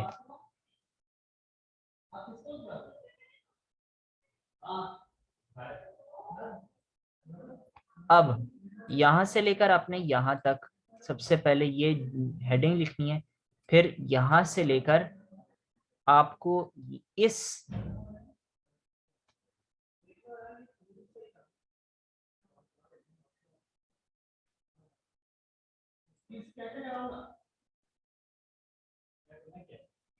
यहाँ तक, फिर ये ये चार्ट आपने कॉपी करना है, और फिर आपने यहां से लेकर यहां तक, बस ये हो गया आपका। हो सकता है वो आपसे इस पे डिटेल नोट पूछ रहे। अच्छा, एक और बात, अब आप एक और बात सुन लें गौर से। अगर वो आपसे डिटेल नोट पूछता है ना, इस पे डिटेल 4-6 नंबर का फॉर सपोज, तो आपने क्या करना है, यहां से लेकर यहां तक ये पूरा चार्ट के साथ ये कॉपी करना है और ये मार्क हुआ हुआ। लेकिन अगर वो आपसे शॉर्ट में पूछे 3 या 4 नंबर का, तो आपने ये टेबल नहीं बनाना फिर। ठीक है, आपने सिर्फ ये वाला पैराग्राफ और ये वाला पैराग्राफ बस। ठीक है, ओके। लेकिन अगर वो आपसे मार्क्स के हिसाब से हमेशा अटेम्प्ट किया करो, ठीक है। मार्क्स अगर ज्यादा हैं तो आप ये ड्रॉ कर लोगे और ये एमसीक्यूज में लाजमी पूछा जा सकता है। को डोमिनेंस में बता चुका हूँ, अब आ जाते हैं इनकम्प्लीट डोमिनेंस पे। What is incomplete dominance? Incomplete dominance basically होता ये है कि अब यहाँ पे अब यहाँ पे आपने देखा, यहाँ पे एक एग्जांपल गिवन है, आपको इस एग्जांपल से समझ आएगी। ये एक फ्लावर, रेड फ्लावर है, एक वाइट फ्लावर है, ठीक है। हुआ ये कि फॉर सपोज मैं रेड फ्लावर को डोमिनेंट बना रहा हूँ, capital R, capital R, red, red, R for red, capital genotype बना दिया मैंने। और व्हाइट के लिए मैं स्मॉल आर लिख रहा हूँ, ठीक है, डब्ल्यू से नहीं लिख रहा है, मैं स्मॉल आर लिख रहा हूँ, R small R for white, ठीक है। अब जब इनको इनको हमने क्रॉस पॉलिनेशन कराई इनकी, तो जो नया लिविंग ऑर्गेनिज्म यानी कि जो नया फ्लावर, जो नया प्लांट आया, तो हुआ ये कि एक साइंटिस्ट था कार्ल कोरेंस, ठीक है, इसने ये करवाया और इसने ये नोट किया कि ना रेड फ्लावर बनाए ना वाइट फ्लावर बनाए, बल्कि एक पिंक कलर का नया फ्लावर जो है वो तैयार हुआ है। वो नया फ्लावर मतलब एक नया फ्लावर इन दोनों, जिसमें दोनों के कैरेक्टरिस्टिक्स पाए जाते हैं, यानी कि रेड भी और वाइट भी। तो अगर इस तरह की करेक्ट कैरेक्टरिस्टिक्स, यानी कि जिसमें कंप्लीटली कोई भी चीज डोमिनेंट नहीं है, कंप्लीटली कोई भी चीज डोमिनेंट नहीं है, ठीक है, यानी कि दोनों चीजों की कैरेक्टरिस्टिक्स इसमें आई हैं, यानी कि ना पूरा रेड शो हुआ है ना पूरा वाइट शो हुआ है। अगर कोई एक शो हो जाता है, जैसे फॉर सपोज रेड यहाँ पे डोमिनेंट लिखा करा हुआ था, तो मैं यहाँ पे रेड शो हो जाता, ठीक है, एग्जाम्पल लिए मैंने। लेकिन इसने इसने शो क्या करा, इसने शो क्या करा, पिंक शो करा, ना रेड शो करा ना वाइट शो करा। तो इसका मतलब ये हो गई, डोमिनेंट तो है लेकिन ये इनकम्प्लीट है या पार्शल है, ये थोड़ी सी डोमिनेंस इसने शो करी है, कंप्लीट डोमिनेंस नहीं शो करी। अगर कंप्लीट डोमिनेंस होती तो यहाँ पे डोमिनेंट कौन सा करेक्टर था, आर आर था, यानी कि रेड था, तो यहाँ पे ये फ्लावर कैसा बनता, रेड। लेकिन ये बना कैसा है, पिंक, पिंकिश बना, यानी कि इसमें व्हाइट की कैरेक्टरिस्टिक भी आई है। भाई व्हाइट अगर रिसेसिव था तो वो छुप जाता, लेकिन इसका मतलब ये है व्हाइट रिसेसिव कंप्लीटली नहीं था। व्हाइट रिसेसिव तो था मगर कंप्लीटली नहीं था। रेड डोमिनेंट तो था लेकिन कंप्लीटली डोमिनेंट नहीं था। इसका मतलब यह है कि अगर ऐसे करेक्टरिस्टिक्स जो हेट्रोजाइगस कंडीशन, जाहिर सी बात है, अब इसके अंदर अगर करेक्टरिस्टिक आई होंगी तो आर और स्मॉल आर आर आई होंगी ना, कि एक इधर से आई होगी एक इधर से आई होगी, तो ये हेट्रोजाइगस कंडीशन बन गई, ये अलग जीन हो गई, अलग जीन हो गई, दोनों आर आर नहीं, ये होमोजाइगस है, ये होमोजाइगस है। लेकिन अगर अगर अगर ये जिस तरह से जब इनकम्प्लीट डोमिनेंस होती है तो वो हमेशा हेट्रोजाइगस कंडीशन, ये हेट्रोजाइगस कंडीशन होगी, यानी कि जब इस तरह की कोई इनकम्प्लीट डोमिनेंस कभी भी किसी लिविंग ऑर्गेनिज्म में शो होगी तो वो हमेशा हेट्रोजाइगस कंडीशन में होगी। दूसरा ये कि इसकी वजह से एक आप ब्लेंडेड एक नया जो है वो लिविंग ऑर्गेनिज्म जो है वो प्रोड्यूस होता है। इस चक्कर में ब्लेंडेड का मतलब जिसमें दोनों चीजों की कैरेक्टरिस्टिक्स पाई जाएंगी, ना कंप्लीटली डोमिनेंट होगी ना कंप्लीटली रिसेसिव होंगी। लेकिन कंप्लीट डोमिनेंस, को डोमिनेंस में दोनों चीजें डोमिनेंट थी, तो ए भी जाहिर हो रही थी, कंप्लीटली जाहिर हो रही थी ए, और बी भी जाहिर हो रही थी कंप्लीटली, जब भी उसका ब्लड ग्रुप ए और बी दोनों था, ठीक है। लेकिन यहाँ पे कंप्लीटली जाहिर नहीं हो रही, यहाँ पे पार्शली जाहिर हो रही है, यानी कि इनकम्प्लीट है, डोमिनेंस भी और रिसेसिव भी। तो आई होप ये बात आपको समझ आई होगी, ठीक है। अब सॉरी कार्ल कैरोनस को, Carl Correns, sorry Carl Correns इस साइंटिस्ट का नाम था, और आपने सिर्फ इसका यहाँ से लेकर यहाँ तक ये इनकम्प्लीट डोमिनेंस की डेफिनेशन मार्क कर लेनी है, बाकी इसकी रीडिंग कर लेनी है। अब आ जाते हैं एवोल्यूशन एंड वेरिएशन पे, ठीक है।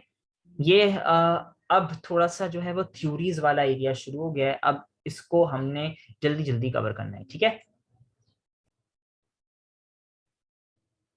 अच्छा, वेरिएशन एंड एवोल्यूशन होता यह है कि मैंने वेरिएशन आपको बताया था कि जो डिफरेंसेस इन करेक्टरिस्टिक्स होते हैं, जैसे आप में और आपके फादर में हर चीज सेम नहीं होगी।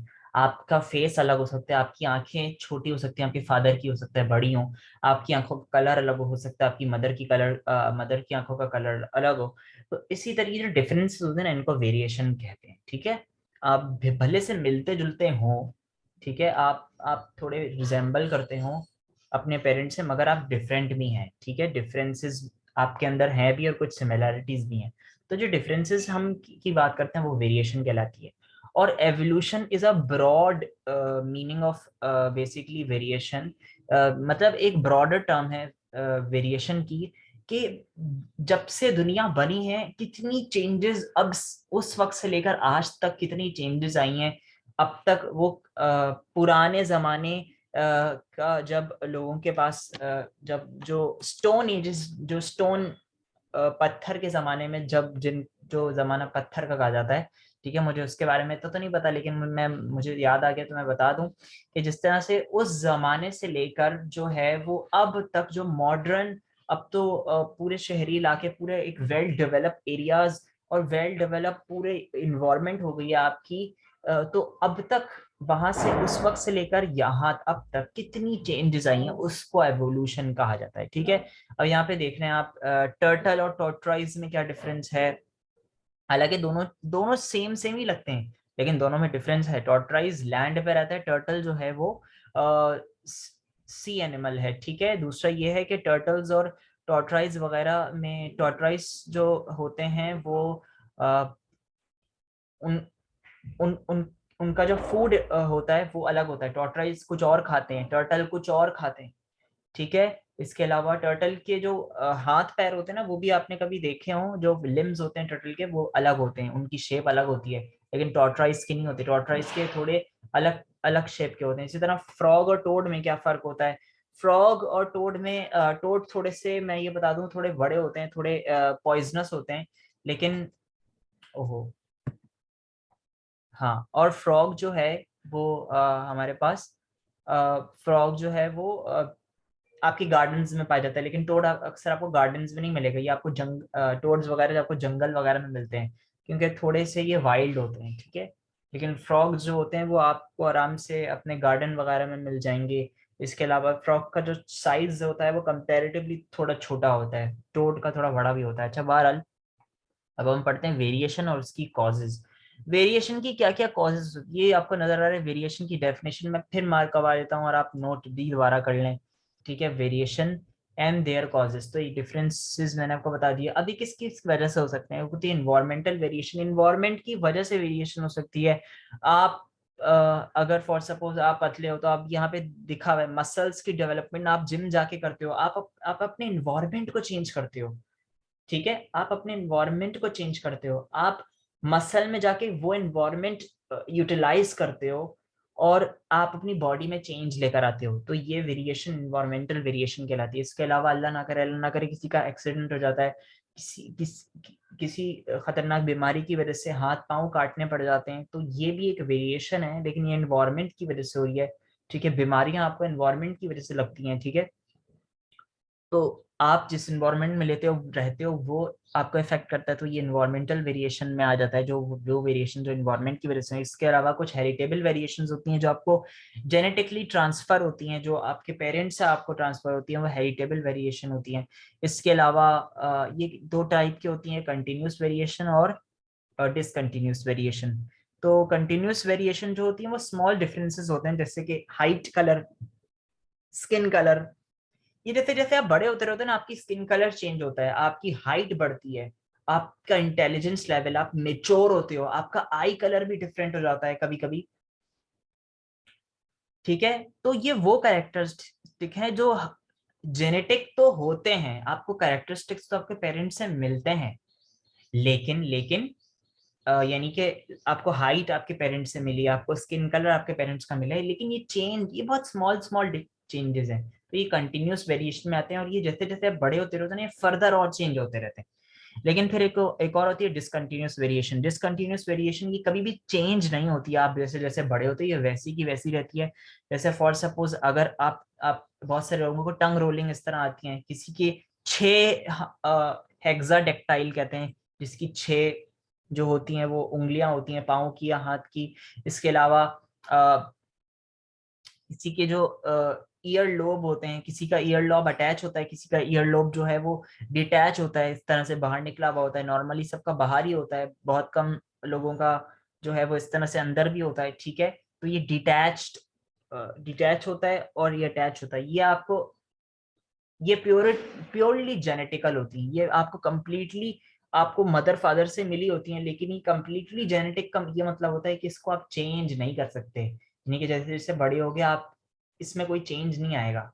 ये वैसा है, आप अगर छोटे बच्चे हो 5-6 साल के और आपको टंग रोलिंग आती है, आप बड़े भी हो जाओगे जो 30-35 साल के, आप तब भी टंग रोलिंग कर सकते हो। लेकिन यहाँ पे फॉर सपोज अगर आपकी हाइट 5-6 साल में एक डिफरेंट होगी, लेकिन आप जैसे जैसे 35 साल की उम्र में पहुंचोगे आपकी हाइट बढ़ जाएगी, आपकी हाइट डिफरेंट हो जाएगी, ठीक है। ये जो हाइट है ये चेंज भी होती रहती है, ये छोटी छोटी मतलब चेंजेस हैं, लेकिन ये एक मेजर चेंजेस हैं, इसको डिसकंटिन्यूअस वेरिएशन कहते हैं, ठीक है। फिर आ जाते हैं, अच्छा ये हो गई आपके पास कॉजेज ऑफ वेरिएशन। तो कॉजेज ऑफ वेरिएशन आप यहाँ से लिखिएगा, वेरिएशन में बी कॉज्ड बाय, फिर यहां से आपने लिखना शुरू करना है, वेरिएशन में B caused by, caused either को काट के ये पूरी लाइन काट दें, ठीक है। वेरिएशन में बी कॉज्ड बाय, ठीक है। फिर ये आपने पूरा लिखना है, यहां से लेकर आपने कॉपी करते हुए आना है यहाँ तक। ये आपका लॉन्ग क्वेश्चन में आ सकता है और ये बिल्कुल पूछा जा सकता है, या तो हो सकता है वो खाली हेरिटेबल वेरिएशन और उसकी दोनों टाइप्स पूछ ले, तो आपको ये लिखनी है बस, और एग्जाम्पल लास्ट में लिखिएगा, ठीक है। और या तो वो आपसे लॉन्ग क्वेश्चन में पूछ सकता है, ठीक है। तो ये आप ये याद करिएगा। फिर वेरिएशन की कॉजेज क्या हो सकती हैं? वेरिएशन की कॉजेज सबसे पहले म्यूटेशन हो सकती है। Mutation, what is mutation? Mutation मैंने आपको सेल साइकिल में पढ़ाया था, मैं आपको थोड़ा बहुत बता देता हूँ। म्यूटेशन में होता यह है कि आपके एबनॉर्मल चेंजेस जेनेटिक मटेरियल के अंदर, जेनेटिक मटेरियल कोई ऐसा एबनॉर्मल चेंज आया जो फिर आपकी बॉडी में बाद में उसका इफेक्ट शो होता है, जब जो है वो नया जो जो न्यू बॉर्न बेबीज होते हैं जब वो पैदा होते तो उसके अंदर कोई म्यूटेशन अल्लाह ना करे आ जाती है, ठीक है। कभी कभी आपने देखा होगा, बहुत सारी अब तो फेसबुक पे तस्वीरें आती हैं, किसी का जो है वो लिप्स जो है वो इनकम्प्लीटली डेवलप नहीं होते, तो उनको सर्जरी के जरिए डेवलप करवाया जाता है, ठीक है। तो ये म्यूटेशन की वजह से हो सकती है वेरिएशन। इसके अलावा क्रॉसिंग ओवर, क्रॉसिंग ओवर मैं आपको डिटेल में समझाया हुआ है जब मैं आपको सेल साइकिल पढ़ा रहा था 9th क्लास में। तो अगर आपको नहीं पता तो मैं आपको रेकमेंड करूंगा कि वो वाली वीडियो आप पहले देखें, ताकि आपको समझ आए थोड़ा। आप ये नहीं कि पूरी वीडियो देखें, मैंने ये नहीं बोला कभी भी कि आप पूरी वीडियो देखें, हमेशा वहां तक आप आगे करके वो पार्ट देखा करें ताकि आपको समझ आए, ठीक है। क्रॉसिंग ओवर में फिर एक बार आपको थोड़ा और बताता हूँ। क्रोमोसोम्स इस तरह का होता है, जब आपके एक मदर से मिलता है एक फादर से मिलता है, ठीक है, ये आपको पता है। तो एक इंफॉर्मेशन अगर इसकी और यहाँ ये इंफॉर्मेशन यहाँ पे ये जीन आपस में ट्रांसफर हो रही है, यहाँ ये वाली यहाँ चली जाती है और ये वाली यहाँ आ जाती है, एग्जाम्पल दे रहा हूँ, ये क्रॉसिंग ओवर कहलाती है, ठीक है। इतना मैंने आपको बता दिया, क्रॉसिंग ओवर होती है कि क्रोमोसोम्स का एक सेगमेंट दूसरे क्रोमोसोम के अंदर फिट हो जाता है और इसका सेगमेंट इस क्रोमोसोम के अंदर फिट हो जाता है। तो ये क्रॉसिंग ओवर की वजह से भी वेरिएशन हो सकती है। फिर इन्वायरमेंट की वजह से वेरिएशन हो सकती है, ठीक है। इन्वायरमेंट की वजह से बहुत सारी वेरिएशन, जैसे आपका स्किन का कलर, आप गोरे होते हो, आप ज्यादा अपनी स्किन की केयर नहीं करते, धूप पे निकलते हो, आप आपकी स्किन कलर डिम होता रहता है, ठीक है। तो ये मसल्स की डेवलपमेंट जो आप करते हो एक्सरसाइज करके, ठीक है, इन्वायरमेंट की वजह से भी हो सकता है। इंडिपेंडेंट असॉर्टमेंट ऑफ क्रोमोसोम मैंने अभी आपको पढ़ाया था, इंडिपेंडेंट असॉर्टमेंट इसकी वजह से भी हो सकता है, क्योंकि इंडिपेंडेंटली असॉर्ट हो जाते हैं क्रोमोसोम्स। जब मियोसिस हो रही होती है ना, तो क्रोमोसोम किसी पे डिपेंड नहीं करते, क्रोमोसोम्स क्या करते हैं, जिसको जब पेयर मिलता है ना, जैसे क्रोमोसोम्स, या फिर मैंने आपको वैसे ही बताया क्रोमोसोम्स हमेशा पेयर की फॉर्म में होते हैं। तो जब क्रोमोसोम्स जब नया सेल बन रहा होता है ना, तो बेसिकली क्रोमोसोम्स क्या करते हैं, क्रोमोसोम्स बेसिकली जाहिर सी बात है नया सेल बनेगा तो क्रोमोसोम्स दूसरे क्रोमोसोम्स के साथ पेयरिंग कर लेते हैं। ये डिपेंड नहीं करता कि अगर एक क्रोमोसोम है, क्रोमोसोम नंबर 1, वो क्रोमोसोम उसके ऊपर लिखा हुआ है कि वो क्रोमोसोम नंबर 3 से पेयर करेगा, ऐसा कहीं नहीं लिखा हुआ। क्रोमोसोम्स इंडिपेंडेंटली असॉर्ट होते हैं, अरेंज हो जाते हैं, फेवरेबल कंडीशन देख के वो अरेंज हो जाते हैं। तो इस डिपेंडेंट असॉर्टमेंट ऑफ क्रोमोसोम्स की वजह से भी जो है वो क्या वेरिएशन हो सकती है। फिर फर्टिलाइजेशन, जब मेल और फीमेल गैमेट्स आपस में मिलते हैं तो कुछ चेंजेस आते हैं। मेल और मेल यानी कि फादर और फीमेल यानी मदर के कैरेक्टरिस्टिक्स मिलते हैं, तो उसकी वजह से भी वेरिएशन हो सकती है, और वो तो आपको नजर आती है जब बच्चा पैदा होता है, फिर वो बड़ा होता रहता है, उसको पता चलता है। यानी कि फिर आप देखते हो उसमें डिफरेंसेस देखते हो, मदर फादर से वो अलग भी होता है, थोड़ा मिलता जुलता भी है। तो फर्टिलाइजेशन की वजह से भी वेरिएशन हो सकती है। अब ये कॉजेज ऑफ वेरिएशन, अच्छा कॉजेज, ये वेरिएशन अगर वो स्पेसिफिकली आपसे इन्वायरमेंट या उसकी वजह से पूछे, देखो ये तो हो गई, नाम लेके भी पूछ सकता है आपसे, मैं आपको वैसे बता रहा हूँ। एक मिनट।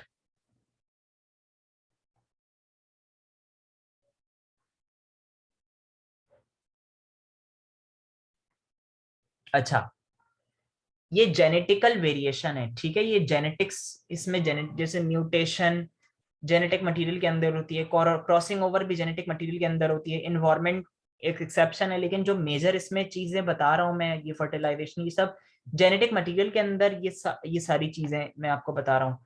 इसी तरह यहाँ पे ये इन्वायरमेंट, सिर्फ इन्वायरमेंट की वजह से और जेनेटिक मटेरियल की वजह से, अगर वो स्पेसिफिकली आपसे जेनेटिक मटेरियल के बारे में पूछेगा, मैं आपको वैसे बता रहा हूँ, कॉजेज ऑफ वेरिएशन ये भी है, ये भी मार्क कर लें, यहाँ से लेकर ये पूरा आपने मार्क करना है, यहाँ से लेकर पहले यहाँ तक, फिर यहाँ से लेकर ये वाली आपने यहाँ तक मार्क करनी है। क्रॉसिंग ओवर मैं आपको मार्क करवा देता हूँ, यहाँ से लेकर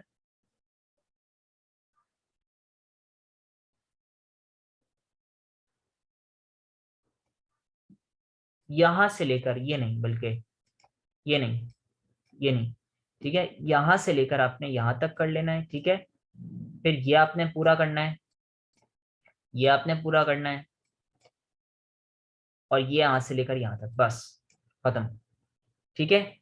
अच्छा, अब मेरी एक बात गौर से सुने, देखें अगर वो आपसे डिटेल क्वेश्चन पूछता है, क्योंकि ये भी कॉजेज हैं और ये भी कॉजेज हैं, अगर वो आपसे पूछे, सिंपल उसने लिख दिया 7 मार्क्स का, अगर क्वेश्चन आता है 7 मार्क्स का, अभी आपके पास टोटल हेडिंग्स कितनी है, 1 2 3 4 5 6 7 8 9, टोटल 9 हेडिंग्स हैं।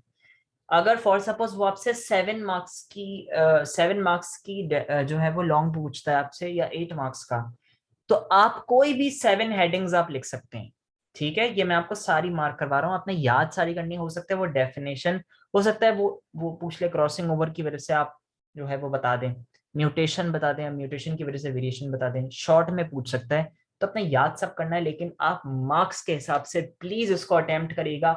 अगर 3 नंबर का आया है तो आप कोई भी एक वजह लिख दीजिएगा, या अगर वो सिर्फ लिस्ट करने को बोल रहा है तो आपने सिर्फ लिस्ट करना है, list the causes of variation, तो आप इन्वायरमेंटल वेरिएशन लिख सकते हो, ठीक है। अच्छा, एक मिनट, एक और चीज,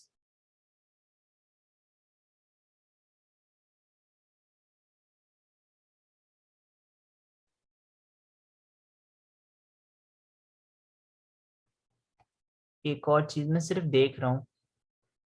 अच्छा, एक और बात, एक और बात, यहाँ पे देखें, वैसे तो ठीक है, क्योंकि आपकी बुक में ऐसा लिखा हुआ है, तो मैंने आपको इस तरह बताया कि अगर वो कॉजेस पूछ ले, और वो फॉर सपोज 3 मार्क्स का उसने कॉजेस पूछी है, तो आपने क्या लिखी है, आपने क्या लिखनी है, discuss the causes of variation उसने पूछा है, तो आपने क्या लिखना है, सिर्फ आपने वेरिएशन की डेफिनेशन लिखनी है शॉर्ट में, बस ये एक लाइन की, और फिर आपने ये सारी लिस्टिंग कर देनी है, लिस्ट लिस्ट, सिर्फ नाम लिखना है बस। अगर वो 3 नंबर का पूछे, इससे ज्यादा नहीं करना। लेकिन अगर वो आपसे 7 मार्क्स का पूछता है, तो आपने कोई भी 7 हेडिंग, या कोई भी आपने मैक्सिमम 7 हेडिंग्स होनी चाहिए, 7 हेडिंग्स आपने लिख दी कोई सी भी।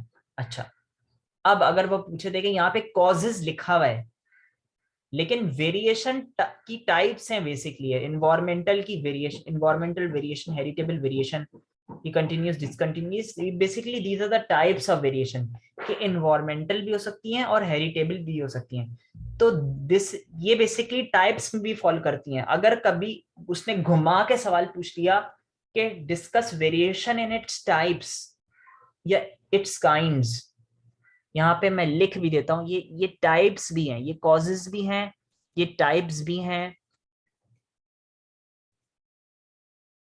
और ये काइंड्स भी। वो कुछ भी करके पूछ सकता है, यहाँ पे लिखा हुआ नहीं है, लेकिन कभी भी आप अपने एग्जामिनर को नहीं जान सकते, एग्जामिनर का दिमाग जरा सा भी घूम गया तो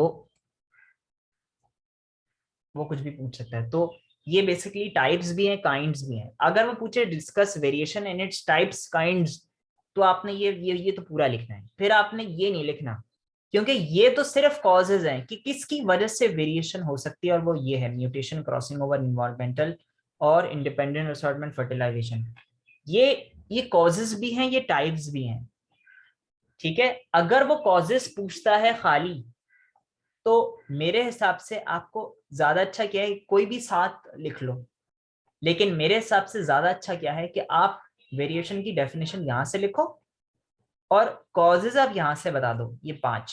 फिर आप यहाँ पे सिर्फ 5 भी लिख दोगे ना, 7 मैं आपको बता रहा हूँ, लेकिन आप ये सिर्फ 5 भी लिख दोगे ना, तब भी आपको पूरे नंबर मिल जाएंगे, ठीक है। आई होप ये बात आपको समझ आ रही हो। लेकिन अगर वो स्पेसिफिकली टाइप्स या काइंड्स पूछता है ना, तो आपने ये लिखना है, ठीक है। लेकिन अगर आपको मेरी वो वाली बात भी समझ आ गई है कि अगर वो आपसे 7 नंबर के सिर्फ कॉजेज पूछ ले, तो आप इसमें से, अगर आपको ज्यादा एफिशिएंट बनना है, तो आप इसमें से भी, जैसे आपने 5 ये तो लिख दी, लेकिन आपने इसमें से सिर्फ हेरिटेबल वेरिएशन की डेफिनेशन बता दी बस, और देयर आर 2 टाइप्स इसकी लिस्टिंग कर दी बस, ये भी बता दी, ठीक है। तो इस तरह आप अपने मार्क्स के हिसाब से ना आंसर को दिया करो, ठीक है। आई होप मेरी बात आपको समझ आ रही हो, ठीक है। आप कंटिन्यूस और डिसकंटिन्यूस वेरिएशन अलग से बता सकते हो, ठीक है। लॉन्ग क्वेश्चन मतलब आपके पास बहुत सारी चॉइस है इस क्वेश्चन को इस तरह से अटेम्प्ट करने के लिए।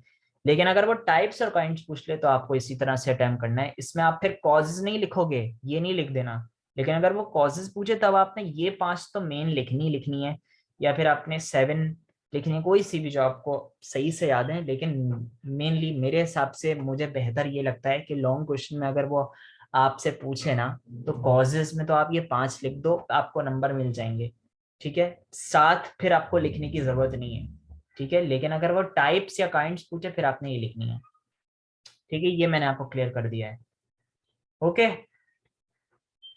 अब आ जाते हैं नेचुरल सिलेक्शन और डार्विनिज्म। ये भी आपके पास लॉन्ग क्वेश्चन में आ सकता है। पहले आप यहां से लेकर मार्क कर लें, यहां तक ये रहा, ये डार्विन की थ्योरी है। डार्विन ने ये थ्योरी दी थी अपनी, कि एवोल्यूशन के ऊपर डार्विन ने थ्योरी दी थी। डार्विन की थ्योरी का नाम थ्योरी ऑफ नेचुरल सिलेक्शन या डार्विनिज्म है। एक और थ्योरी आपकी पुरानी बुक में हुआ करती थी, लैमार्क्स थ्योरी या लैमार्किज्म। अब वो एक्सक्लूड कर दिया है, आपके कोर्स से हटा दिया है, तो अब वो नहीं है। लेकिन वो एक थ्योरी होती थी, और वो भी अच्छी इंटरेस्टिंग सी थ्योरी थी। तो अब डार्विन ने ये एक बुक लिखी, ओरिजिन ऑफ स्पीशीज, जिसमें उसने डिटेल हर स्पीशी को कवर किया, स्टडी किया, और मतलब हर लिविंग ऑर्गेनिज्म को, और उसकी एवोल्यूशन को स्टडी करा, उसकी वेरिएशन को स्टडी करा, और फिर उसने कुछ पॉइंट्स तैयार किए। उस डार्विन ने अपनी थ्योरी में लिखा कि वेरिएशन जो है, या एवोल्यूशन की जो मेन वजह है, ये एवोल्यूशन किसको फेवर करती है। फॉर सपोज एवोल्यूशन किसकी वजह से हो सकती है, ओवर प्रोडक्शन। ओवर प्रोडक्शन, ये डार्विन ने अपनी थ्योरी में बताया कि ओवर प्रोडक्शन, आपकी दुनिया में बहुत ज्यादा ओवर प्रोडक्शन हो रही है, ठीक है। सिर्फ ह्यूमन बींग्स की बात नहीं कर रहा, ये हर एनिमल की बात कर रहा है, हर सेल की बात कर रहा है, हर लिविंग ऑर्गेनिज्म, प्रोटोजवा, फंजाई। इसके अलावा खैर ये तो बॉटनी में चला गया मैं, लेकिन ये ज्यादातर जोलॉजी का साइंटिस्ट था। तो इसने ज्यादातर उन लिविंग ऑर्गेनिजम्स को जो जैसे समंदर में रहते हैं, सी एनिमल्स हो गए, उनको स्टडी करा वगैरह वगैरह। इसके अलावा कुछ वाइल्ड एनिमल्स हो गए, उनको स्टडी करा। उनका बर्थ रेट बहुत ज्यादा है, ठीक है, यानी कि बहुत ज्यादा। एक, अगर आप टर्टल की बात करें, तो टर्टल एक वक्त में 80 एग्स देता है, 80 एग्स एक टाइम के। तो ओवर प्रोडक्शन, इसने इसको कवर किया कि living organisms reproduce rapidly, so that number of offspring could increase rapidly. जो नंबर ऑफ ऑफस्प्रिंग का लेवल बढ़ रहा है वो ओवर प्रोडक्शन की वजह से बढ़ रहा है, क्योंकि ओवर प्रोडक्शन ज्यादा हो रही है, ठीक है। स्ट्रगल फॉर एग्जिस्टेंस, अब मुझे बताओ, स्ट्रगल फॉर एग्जिस्टेंस नाम से ही जाहिर हो रहा है, इसने ये पॉइंट इसमें ये कवर किया कि जाहिर सी बात है जब कोई भी लिविंग ऑर्गेनिज्म जिंदा रहता है तो उसको जिंदा रहने के लिए कुछ स्ट्रगल करनी पड़ती है, उसको खाना चाहिए, पानी चाहिए, ठीक है, यानी कि उसको रहने के लिए जगह चाहिए, ठीक है। कपड़ा तो हमारे लिए है, लेकिन रहने के लिए जगह और खाना चाहिए। मेनली अगर मैं बात करूं तो कपड़ा पहनने के लिए तो हमें, जानवर तो कपड़े नहीं पहनते, ठीक है, लेकिन हमारे लिए कपड़ा भी जरूरी है। लेकिन इसी तरह स्ट्रगल फॉर एग्जिस्टेंस जो है वो यही कहता है, यही बताया कि जो एग्जिस्ट करने के लिए क्या स्ट्रगल करनी पड़ती है, क्योंकि रिसोर्सेज, ये घर, रहने के लिए जगह और ये फूड वगैरह, ये सारी रिसोर्सेज के अंदर आते हैं। और ये जितने भी ऑफस्प्रिंग स्पीशीज या लिविंग ऑर्गेनिजम्स होते हैं वो एग्जिस्ट करते हैं, सॉरी स्ट्रगल करते हैं फॉर एग्जिस्टेंस, ठीक है। और जब वो एग्जिस्ट करेंगे, वो जिंदा रहेंगे, तो उनको रिसोर्सेज चाहिए, उन रिसोर्सेज को वो शेयर करते हैं एक दूसरे के साथ, ठीक है, और कंपटीशन बढ़ जाता है, ठीक है। अगर कोई ऐसी स्पीशी जो कि कंप्लीटली इस रिसोर्सेज को शेयर नहीं कर पाती तो वह एलिमिनेट हो जाती है, वो नस्ल खत्म हो जाती है, ठीक है। बहुत सारी ऐसी नस्ल हैं जानवरों की जो अब नहीं है, अब खत्म हो चुकी हैं, अब वो नहीं रही। जैसे डायनासोर्स की मैं बात करूं तो डायनासोर्स अब नहीं रहे, उनका कोई भी एक जो है वो एक डायनासोर भी अब दुनिया में नहीं है। पहले हुआ करते थे, लेकिन अब उसके सिर्फ ट्रेसेस, फॉसिल्स हैं, अब नहीं है कोई डायनासोर्स, क्योंकि वो एलिमिनेट हो चुके हैं। वो स्ट्रगल नहीं कर पाए, एग्जिस्ट करने के लिए वो स्ट्रगल नहीं कर पाए, ठीक है, तो जब भी वो एलिमिनेट हो गए। फिर हेरिटेबल वेरिएशन, ये तो आपको नाम से ही जाहिर हो रहा है कि जाहिर सी बात है वो वेरिएशन, वो जो मैंने अभी अभी आपको बताया कि वो वेरिएशन जो आपकी जेनेटिक मटेरियल की वजह से वेरिएशन आपके अंदर आए, ठीक है। तो इसमें यहीं पे यहाँ पे लिखा हुआ यही है कि individuals of species differ from each other in their ability to obtain resources withstand environmental extreme. जाहिर सी बात है इनको, और जाहिर सी बात है जिंदा रहने के लिए इंसान इंसान या जानवर या कोई भी लिविंग ऑर्गेनिज्म, उसको चाहिए रिसोर्सेज, ठीक है, एनवायरनमेंट में अपने रहने के लिए। तो जाहिर सी बात है हर इंसान की और हर एक लिविंग ऑर्गेनिज्म की उस रिसोर्स को ऑब्टेन करने की एक सलाहियत होती है, जिसको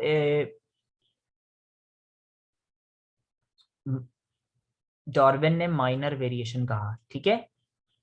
और Darwin concluded that survival in struggle for existence is not random but depends upon part of on the heredity constitution of the surviving individual. Those individuals whose inherited characters fit them best to environment would survive and produce more offspring than less fit individual who will vanish. For suppose अगर मैं बात करूं इंसानों की, इंसान जंगल में रह सकते हैं, कभी भी नहीं रह सकते। जंगलों में जानवरों की तरह रह सकते हैं, कभी भी नहीं रह सकते। उनकी रिसोर्सेज उनको रहने के लिए घर ही सूट नहीं करेगा, उनको खाने के लिए वो मतलब वो खा ही नहीं सकते जो जानवर खाएंगे, ठीक है। तो ये वेरिएशन जो है ना, ये हेरिटेबल वेरिएशन, यानी कि ये अपने एनवायरनमेंट में रहने की सलाहियत किसी भी लिविंग ऑर्गेनिज्म के अंदर उसकी जेनेटिक मटेरियल से आती है, ठीक है। तो हम इस इन्वायरमेंट में रह रहे हैं क्योंकि हमारे अंदर जेनेटिक मटेरियल है वो ऐसा ही है, अल्लाह ताला ने उसकी डेवलपमेंट ऐसी करवाई है। इसके अलावा इन जानवरों के अंदर ऐसे जेनेटिक मटेरियल है कि वो उस जंगल में सरवाइव कर लेते हैं, हम वहां सरवाइव नहीं कर सकते, ठीक है। इस तरह से जानवर जितने भी है जो वाइल्ड एनिमल्स हैं वो यहाँ पे सरवाइव नहीं कर सकते, ठीक है। तो हर एक लिविंग ऑर्गेनिज्म का एक अपना एनवायरनमेंट है, वो वहां पे स्ट्रगल करते हैं एग्जिस्ट करने के लिए due to their genetic material, ठीक है। तो ये हेरिटेबल वेरिएशन के बारे में उसने थोड़ा बहुत बताया। और नेचुरल सिलेक्शन का मतलब नेचर सेलेक्ट करती है, जो कुदरत होती है वो सेलेक्ट करती है कि कौन सा लिविंग ऑर्गेनिज्म बेस्ट है और उसको फर्दर रिप्रोड्यूस करना चाहिए, यानी कि वो रिप्रोड्यूस करेगा, वो सरवाइव करेगा, वो रिप्रोड्यूस करेगा। अब हुआ ये कि जाहिर सी बात है डायनासोर्स की एग्जांपल यहाँ पे बेस्ट है। डायनासोर्स जो है वो अब नहीं पाए जाते, तो नेचर ने उनको सेलेक्ट नहीं करा, वो बेस्ट नहीं थे रहने के लिए। जैसे जैसे एनवायरनमेंट में चेंजेस आए, डायनासोर्स जो हैं वो स्ट्रगल करते रहे एग्जिस्ट करने के लिए, रिसोर्सेज उनको ऑब्टेन करने में मुश्किल होती थी, तो एज अ रिजल्ट क्या हुआ, वो खत्म हो गए, एलिमिनेट हो गए। तो नेचर भी सेलेक्ट करती है हर लिविंग ऑर्गेनिज्म को कि वो फिट है उस लिविंग ऑर्गेनिज्म उस जगह पे रहने के लिए या नहीं। पोलर बेयर एक्सट्रीम कंडीशंस में रहता है, बहुत ठंडी जगहों पे रहते हैं, सील्स वगैरह, ठीक है, ठंडी जगहों पे रहते हैं, कैमल्स वगैरह। क्या पोलर बेयर को आप रेगिस्तान में लेके जाओगे वो सरवाइव कर पाएगा? नहीं, नहीं कर पाएगा। ऐसी कैरेक्टरिस्टिक्स नहीं है पोलर बेयर में जो वो वहाँ डेजर्ट वगैरह में सरवाइव कर पाए। इसी तरह कैमल वगैरह जो रेगिस्तान में होते हैं, क्या उनको आप एंटार्क्टिका में लेकर जाओगे जहाँ पे ग्लेशियर्स हैं, बर्फ पूरा पूरा साल बर्फ जमी रहती है, क्या वहां पे लेके जाओगे सरवाइव कर पाएंगे? नहीं। तो नेचुरल ने हर हर लिविंग ऑर्गेनिज्म को सेलेक्ट करके अपने रिस्पेक्टिव एनवायरनमेंट में रखा हुआ है जहाँ पे वो सरवाइव कर सकें, एग्जिस्ट कर सकें और स्ट्रगल कर सकें, ताकि और रिसोर्सेज ऑब्टेन कर सकें। ठीक है, ये डार्विन की कुछ थ्योरी थी और ये आपका पूरा एक लॉन्ग क्वेश्चन तैयार हो गया डार्विन पे। ठीक है, डार्विन की ये थ्योरी बुक थी जिसने जिसमें उसने ओरिजिन ऑफ स्पीशी, मतलब उसकी बुक का नाम है ओरिजिन ऑफ स्पीशी। ठीक है, ये एमसीक्यू में अक्सर पूछा जाता है। फिर आ जाए नीचे यहाँ पे आर्टिफिशियल सिलेक्शन। आर्टिफिशियल सिलेक्शन में क्या होता है, आप ना फिर आर्टिफिशियल सिलेक्शन जैसे नेचुरल सिलेक्शन है, इस तरह आर्टिफिशियल सिलेक्शन ये है कि ये आर्टिफिशियली आप क्या करते हो, आप दो अलग अलग लिविंग ऑर्गेनिज्म को, या फिर आप क्या करते हो, दो अलग अलग क्रॉस ब्रीडिंग कराते हो डिफरेंट एनिमल्स की, डिफरेंट एनिमल्स की क्रॉस ब्रीडिंग करवाते हो, जिसे आर्टिफिशियल सिलेक्शन कहा जाता है। Artificial selection is the cross breeding of domestic animals and plants to produce specific desirable feature. ठीक है, ये पहले डेफिनेशन मार्क कर लें यहाँ से लेकर बस यहाँ तक। ठीक है, आर्टिफिशियल सिलेक्शन में आप खुद क्रॉस ब्रीडिंग कराते हो डॉग्स, एक नए किस्म की आपने डॉग की ब्रीड तैयार की।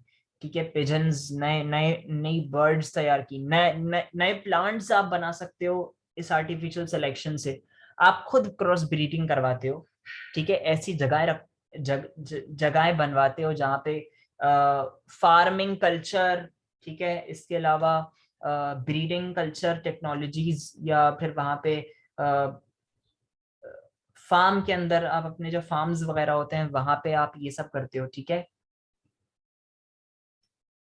तो ये सारी कैरेक्टरिस्टिक्स आप क्यों मतलब अब ये सारी सारी चीजें आप करते क्यों हो, ताकि आपको वो फीचर उस लिविंग ऑर्गेनिज्म में मिले जो डिजायरेबल हो, जिसको आप यूज कर सकें, जो आपको फायदा दे सके। ठीक है, जिसमें से यहाँ पे कुछ एग्जांपल लिखी हुई हैं। ये आर्टिफिशियल सिलेक्शन बस थोड़ा सा इतनी डिटेल नहीं गिवन है। ठीक है, आर्टिफिशियल सिलेक्शन जैसे यहाँ पे आपको नजर आ रहा है, ये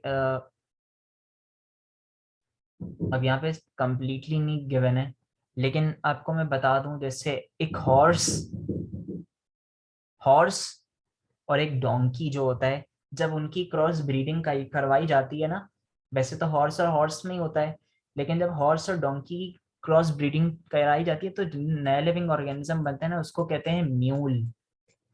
क्या कहते हैं उसको? म्यूल। और म्यूल जो है वो एक ऐसा हॉर्स और डों जो डोंकी होता है, जो डंकीज जिसे कहते हैं, ठीक है, हॉर्स और डंकीज दोनों की कैरेक्टरिस्टिक इस म्यूल में पाई जाती हैं।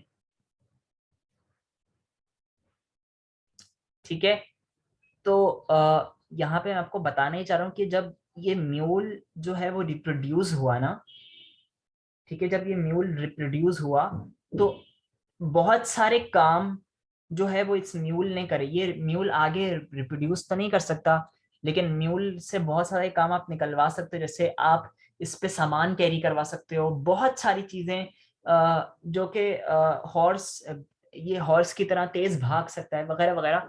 ठीक है, मतलब इसमें दोनों चीजें हैं, जैसे आप इस पे सामान भी कैरी करवा सकते हो इस, और दूसरे फर्दर दूसरे काम करवा सकते हो।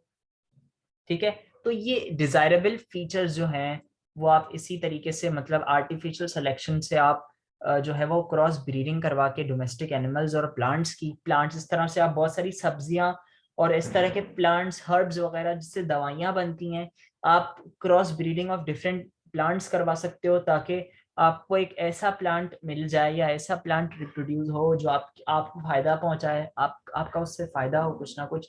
ठीक है, तो ये artificial selection is basically just a process, ऐसी टेक्नोलॉजी जिससे आप क्रॉस ब्रीडिंग करवाते हो ताकि आप वो स्पेसिफिक डिजायरेबल फीचर्स उन प्लांट्स और एनिमल्स से ले सको जिनकी आपको जरूरत है या जिनसे आपको फायदा हो।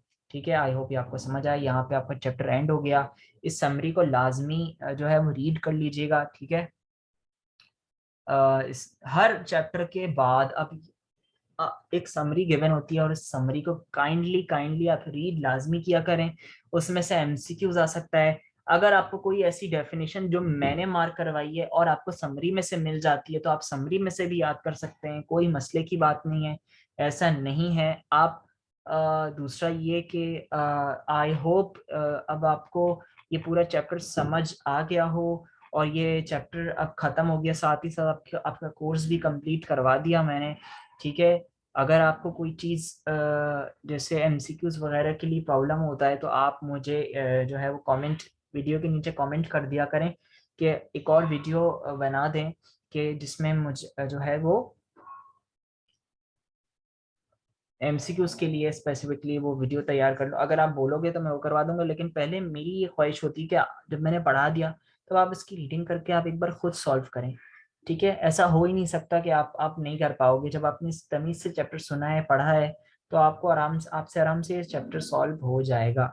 ठीक है, अब मेरी एक और बात सुनने देखें, आपके एग्जाम्स में तकरीबन तकरीबन 2 महीने हैं अभी, तो आप काइंडली अब जितना टाइम है, रमजान भी आ रहे हैं, आप तो रमजानों में आप लोगों ने अच्छी तरीके से अपने टाइम इबादत भी करनी है, रोजे भी रखने हैं और अपने टाइम को मैनेज करके प्लीज चलना है। पढ़ाई को अब ऐसा नहीं कि रोजा रख के आपने जो है वो अ, कुछ पढ़ना ही नहीं है। जो टाइम आपको फ्री मिलता है प्लीज उसमें अपनी पढ़ाई को टाइम दें। ठीक है, इबादत के साथ साथ आप अपनी पढ़ाई को भी टाइम दें, इबादत भी करें। ठीक है, और अपनी इन सारी पढ़ाई को भी टाइम दें ताकि आपके ग्रेड्स अच्छे आए। और तमीज से हर चीज पढ़ेंगे आप, अभी भी मैं बता रहा हूँ, आप आराम से मैनेज कर सकते हैं सब कुछ। ठीक है, ओके, आपका ये चैप्टर खत्म, कोर्स खत्म। Wish you all best of luck, Allah सबको कामयाब करे। और बाकी जो है वो अब आप मुझे कोई भी मसला हो तो आप कमेंट कर सकते हैं। ठीक है, बाकी आप ये कोई भी चैप्टर अगर आपको समझ में नहीं भी आया ना तो आप उससे आहिस्ता आहिस्ता आराम आराम से दो 3 बार सुने। और एक और बात, अगर कोई रिकॉर्डिंग आपको बड़ी लगे ना, बहुत सारी, जैसे 1-1 घंटे की, या जैसे अभी मैंने आपको सपोर्ट इन मूवमेंट और रिप्रोडक्शन का जो मैंने आपको चैप्टर पढ़ा है इसमें 1.5 घंटे की या 1 आवर 40 मिनट्स की वीडियो मैंने प्रोवाइड करी, तो जरूरी नहीं कि आप वो एक साथ सुने। मैंने रिस्ट्रिक्शन नहीं लगाई कि आप एक साथ सुने, आप आराम आराम से सुन सकते हो। आधे घंटे की सुन ली, रेस्ट कर लिया थोड़ा, फिर आधे घंटे की सुन ली, रेस्ट कर लिया। लेकिन आप काम अपनी कॉपीज में नोट करें प्लीज। ठीक है, अपनी कॉपीज में नोट करें। ठीक है, ओके।